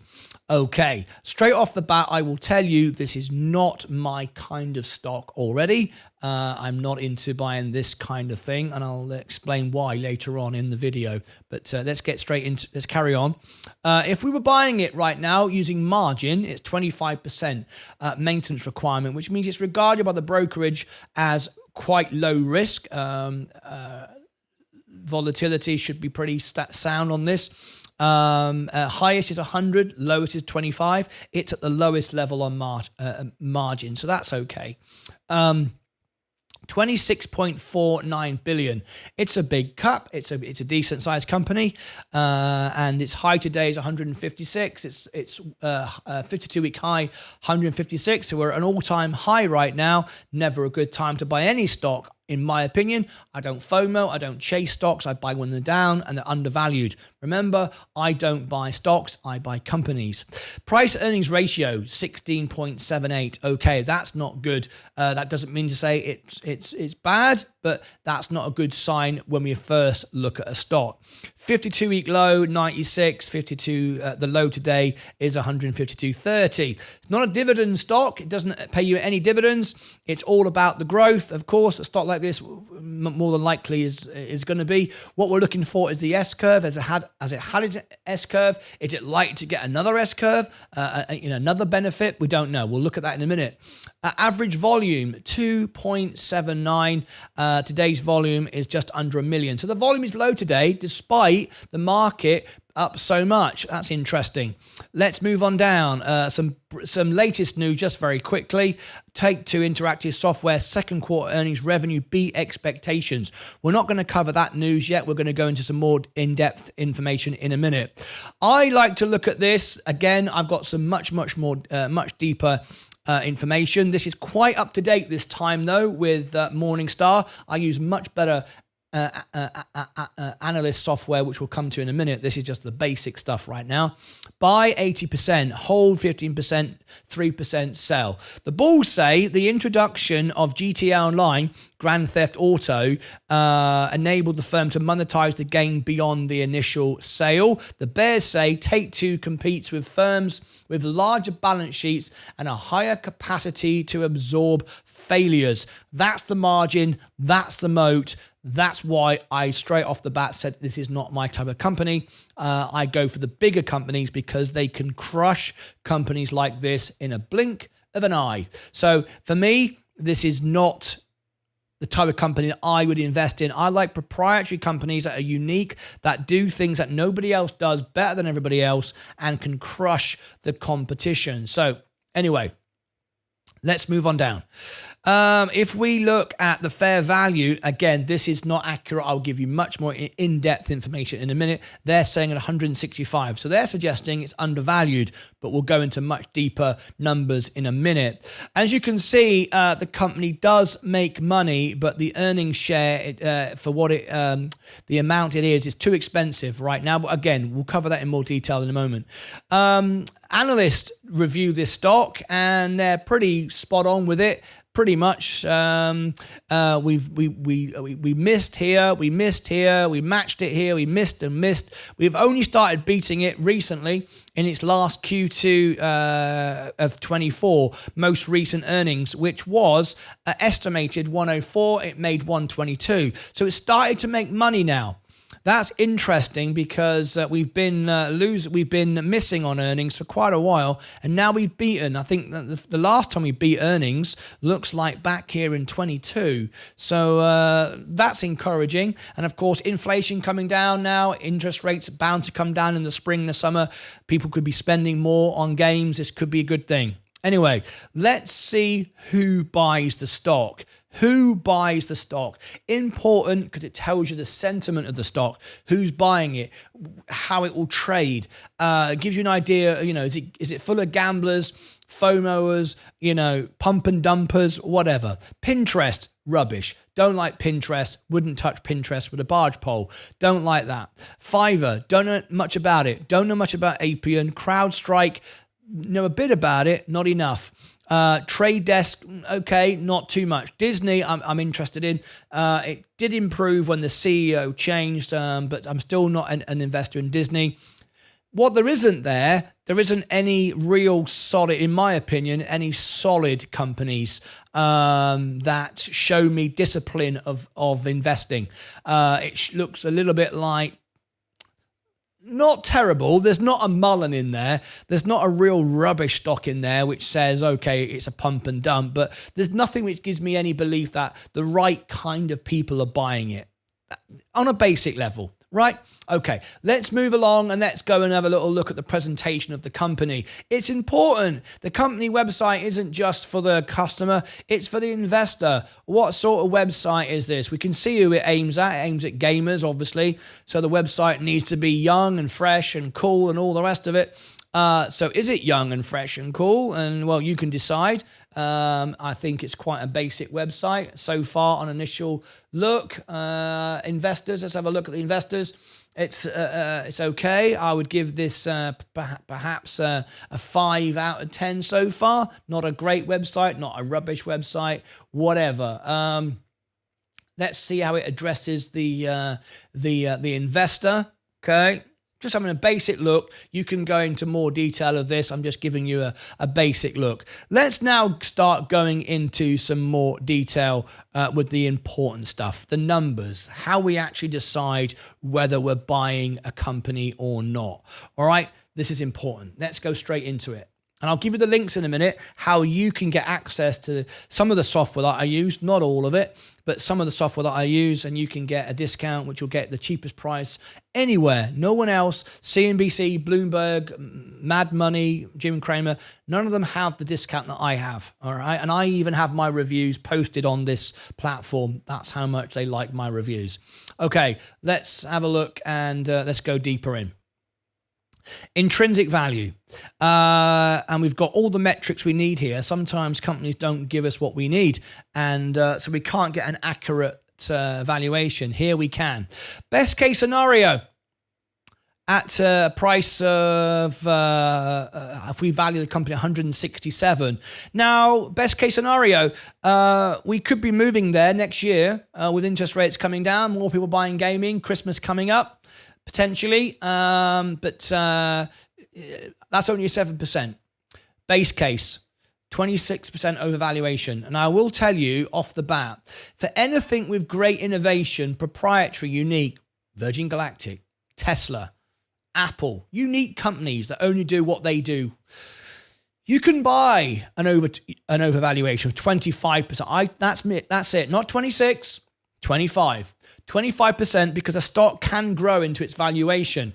If it's really unique and proprietary, good balance sheet and everything else is great, potentially you could allow. None of this 70%, 80%, 100%. We've seen it time and time again. You know, Tesla goes up too much, it comes straight back down. $2,000 a share, everybody thought it was going to go there. You wouldn't pay $10 for a can of Coke if it's only worth $1, right? Same thing. You can't pay any price for anything. So, valuation, base case, it's over my 25%. Is it unique? No. We'll look at other companies. We'll come to its competition in a minute. So I'm not buying this. Already, this is a no from me. Worst case scenario, if we value the company at $80, it's still overvalued. Overvaluation, 49%. Worst case scenario, overvaluation, 49%.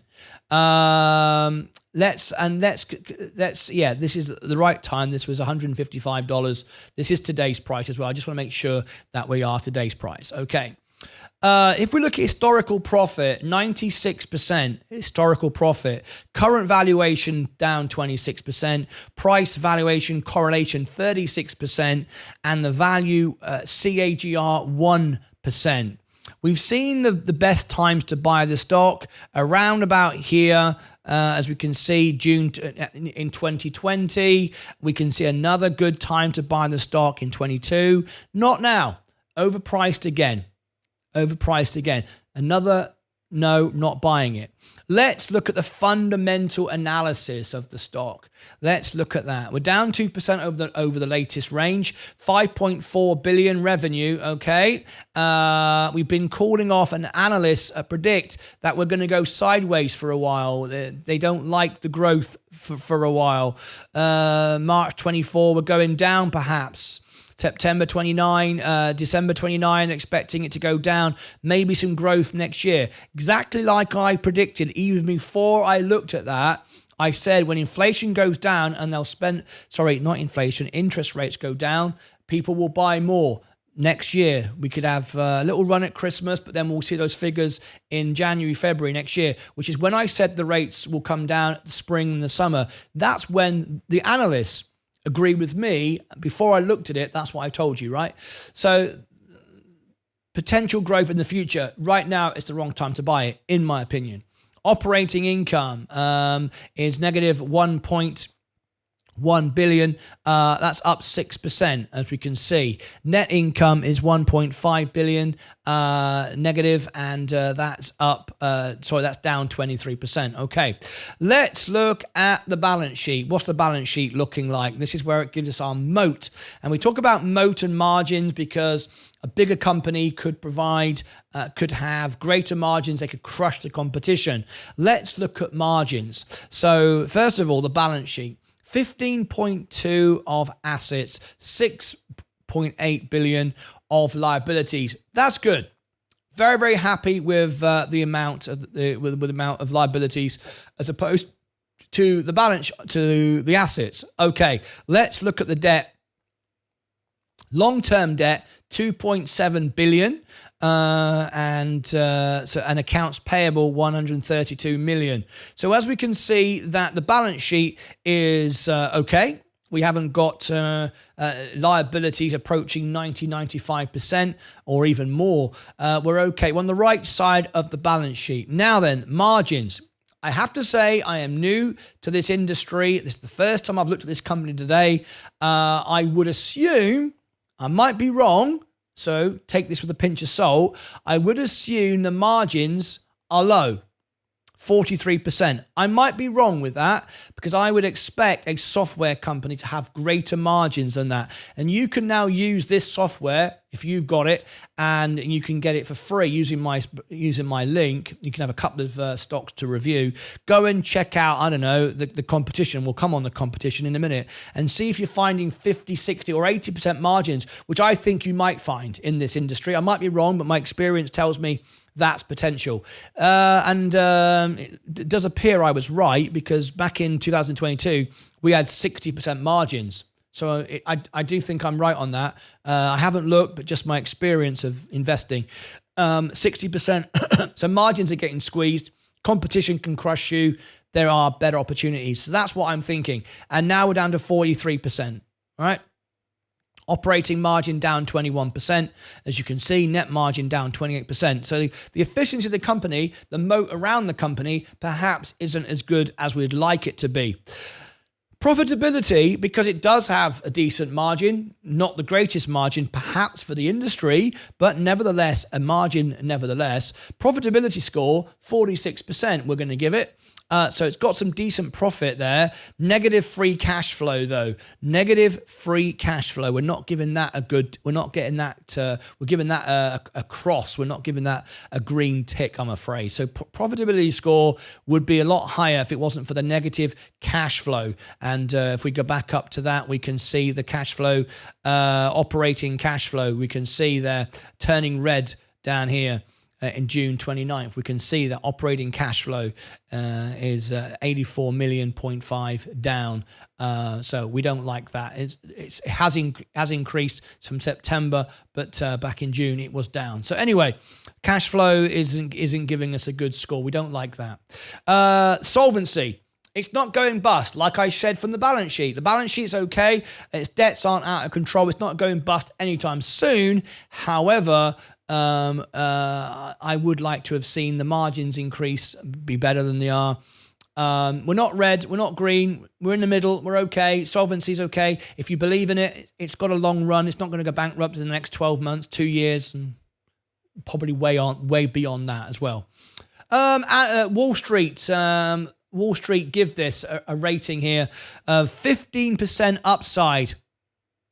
It's not worth it to me. I'd buy the S&P.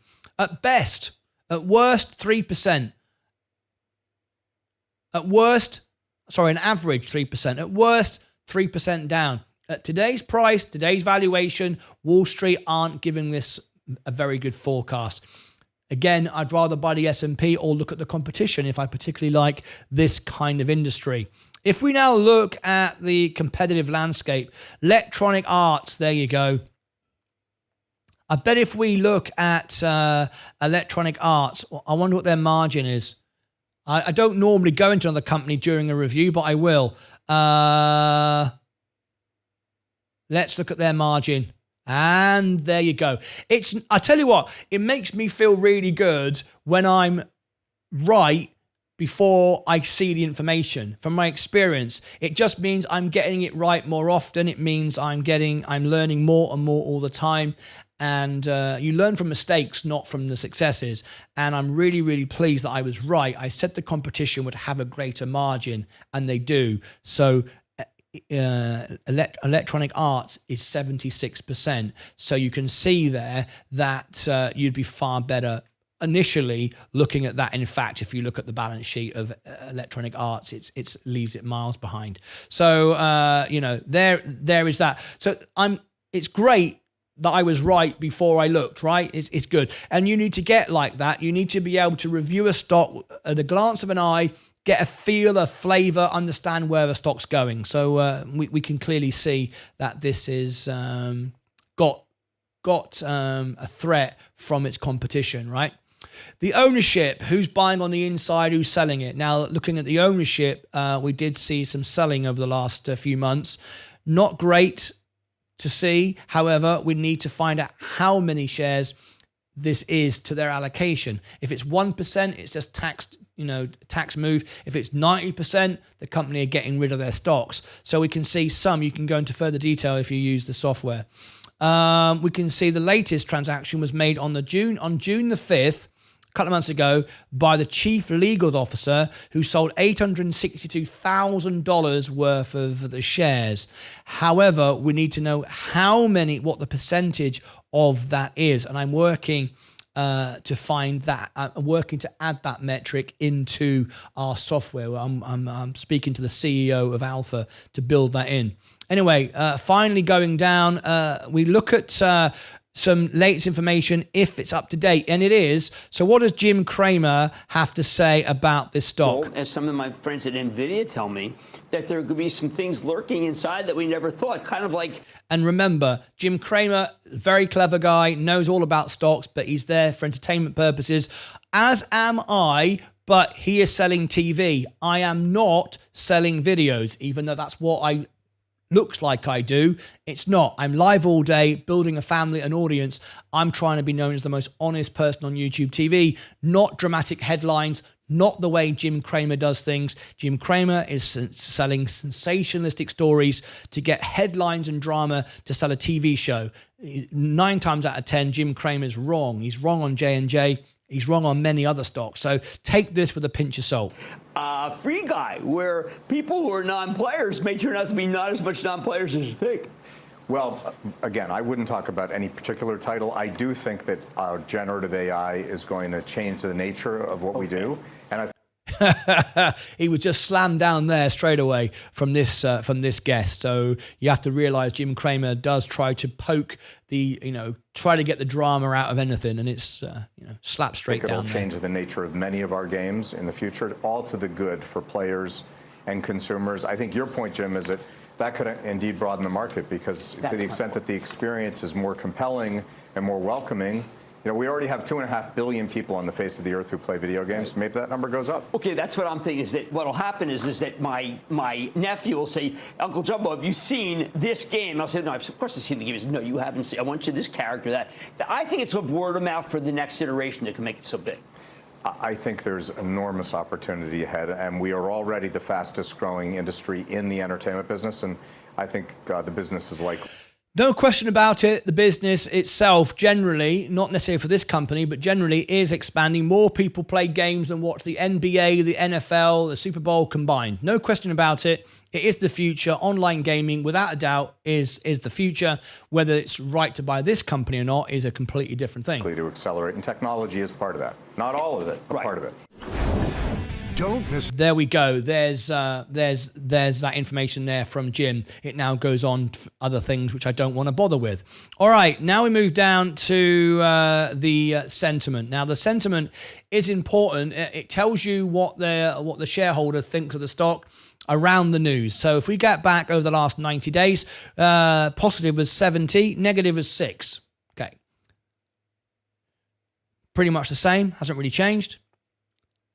Pretty much hasn't changed. Today we got good news. So today got good news, hence why the stock is up. But we've got some negativity around there, some neutral stock, some neutral sentiment. So there we go. For me, it's not one to buy. I think there's better opportunities in this sector, but it's okay. It's got some potential upside. How does it compare to the S&P though? Like I said, if you're going to take that level of risk and pay that price, you've got to compare it to the S&P. So let's do just that. If you put $10,000 in 2010 into the 2011 into the S&P, you would have $42,000. You would have made a nice chunk of change. However, if you'd bought $10,000 of Take Two, you would have $109,000. 10x. Done very, very well indeed. We can see the volatility here. We can see round here. This was April 30th, 2012. Massive drop here. Then it overtook the S&P and off it went. When the S&P has been going up, the Take Two has kept on going. It's got that built-in volatility though, so don't get surprised if you can drop. So don't overpay for the stock. But has it got future growth? Yes, the industry has. Is this the right stock? I don't know. It's not one for me, I have to say. I don't think I would buy Take Two at this valuation, but it's not going bust anytime soon. It's got good sentiment. The balance sheet is good. The margin is the one thing that concerns me. The margin and debt is the one thing that concern me with this stock. There are other companies in far better position that can crush this company. It's still regarded as a minnow compared to others. It can be crushed. There's my opinion. There is the Take Two review. I hope that was of useful to you. Click above my head if you want all my social links, if you want my newsletter, if you want to know what I'm buying and selling stocks before I buy and sell on my X account, my website, and so on and so forth. Also, the referral link to Alpha. All my members get a 10% discount, which basically makes my membership for free. It's the best value of anyone, and you will see my reviews on Alpha at the bottom of the review. Where Jim Cramer was, it'll be above Jim Cramer in a couple of days' time when I post this video. There'll be more videos over here in the series I think you will find useful, and that's it from me. It's not a buy from me. Good luck if you're buying it. It's being trimmed off now, as you can see. Until next time, as always, take care of yourselves and each other. All right. Ed Spitzer became a member of the channel. Thank you, Ed Spitzer, for your support today. Thank you very much indeed for that. You know how to get all the benefits and the perks and everything else. If you want to now take advantage of your free Alpha software using my referral and the LucasAid's own page on the site, there is the link for you. That'll take you to our very own page, which you will see here. You can get a lifetime discount. One of my members, you'll get the best ever price, and you can get a free plan as well. All right. Make sure that you log into set up an account with Discord, and I can upgrade you there as well. Right, my portfolio is still going up. I said $6,000 by the end of the day. We're up to $4,000, and I made that prediction before the show started. And there we go. We are now at 3,809, 10% today. Very, very good indeed. Time to do day trader of the day. Let's do that now. Let's bring up the music. I've got to get out of here. Let's do it. All right, let's go. Day trader of the day. I'm up 10.58%. Whoops. Up. Try that again. Up 10.6%.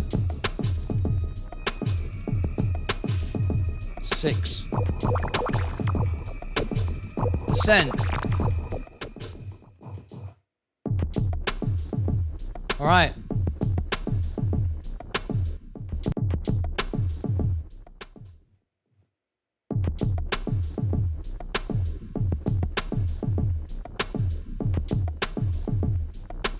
I may still be in the Discord unless I was removed. Yes, you won't have membership. If you're not a member, you will lose membership. I will have to upgrade you. All right, I'll have to upgrade you again.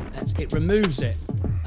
So let me. If you go into Discord, go into Welcome All, I will upgrade you again as a YouTube member. All right, so go into Welcome All on Discord. I will give you the link. And I will upgrade you again. But yeah, you lose certain privileges when you are no longer a member. There you go. Up 4.9. All right, guys, put your scores on the screen.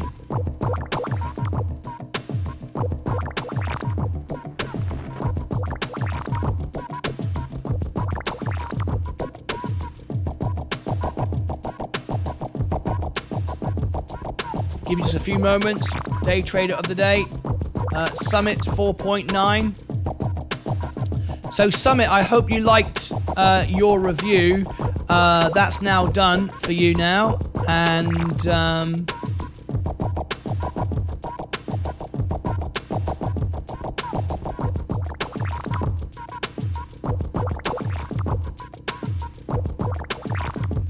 let me look back at the list a minute. Summit, take 2. That's done. Okay. Summit, your video will appear in a few hours' time. No, Ed Spitzer, I do not see you. Let me get rid of the clock a minute. I do not see you in the Welcome All. If you want to go to the Welcome All, you will appear here. I don't see you here, so Ed Spitzer, I can't upgrade you or do anything. You need to come into the hello button here. Very much so. Thanks, Martin. You're very, very welcome. Thank you for your tip there to get it done straight away. When the video comes out in about an hour or so, it'll appear on the homepage of the channel under videos here. It'll appear here. You'll see the review here for you. All right. Right next to here, it'll be right next to here, along with the other one I did earlier on today. And if you go and watch it, you can leave a comment. If you want to promote the video, if you want more people to see it, you can do what's called a super thanks comment. I think you can do it from like $1, I think, and you can leave a comment under the video. It highlights it. It then pins it to the top. When I see it, I pin it to the top. And because I've got a super thanks on a video, YouTube share out the video because they think, well, people really like this video. And they share it to more people. So if you want the review to be seen by more people and you want to do that, then you do a super thanks and it will do that for you. All right. Okay. Who's the winner today? Up 1.1. Sorry, bro. Sorry. Hey, mate, don't worry. Don't worry at all. Don't worry. You know, if you can't afford to be a member, that's absolutely fine. Don't worry. You can see everything for free. You just get extra benefits, of course. You know, you can still watch the show, but don't worry about that. Don't worry about that. Don't. We're here to support everyone. But the idea is we're here to educate and help and support so you can make money so your membership is nothing. That's the idea, right? Okay, very nice. Thank you so much. Up 5.3% on the Roth. Very good. Up 2.47. Right, I'm afraid the winner is me. So I'm the winner today. Right, I've got to get out of here. Thanks very much to myself. Give myself a thumbs up. I'm the winner. There you go. Seth Houston's up 2.47. That's a good score. Very, very good indeed. Right, that's it from me. Time to get out of here. Time to get out of here. Oh, Seth, 7.45 and he's Roth. Very nice indeed. And let's roll the credits.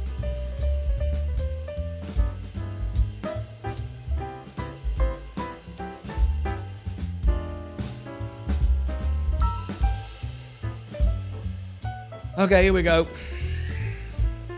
Stars of our show today.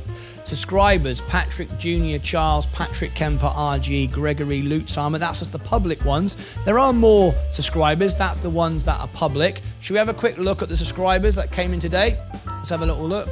We had 510 people throughout the stream today. That was not a bad stream. Not as busy as I expected, really. 7,500, the number one view that everyone's looking for is, it's the same stream, isn't it? It's Home Depot. We're still on the Home Depot earnings. That's why we're showing that. I was thinking, why has that gone up so much? Anyway, that's the reason for that. FSR, this review, it's very, very popular so far. FSR's at 329. Faraday earnings is getting 83 views so far. Not that popular. It's a very small stock.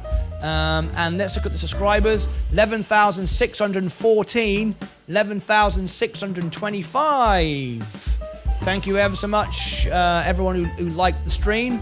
Our super chats, we got Buckaroony and Summit. Thank you very much indeed. Congratulations, Martyn, today. All thanks to you and your magical mind. Magical mind. Right, don't forget, take advantage of the 10% discount. It expires on November the 16th. There it is. Make sure you do that. In the shop, it runs out on November the 16th. That's it from me. Look out for those videos. The closing bell this afternoon and more reviews. I think it's and more earnings tomorrow. I think target tomorrow. That's it from me. Take care of your money, yourselves, your crypto, and each other. I'm out of here. Bye-bye.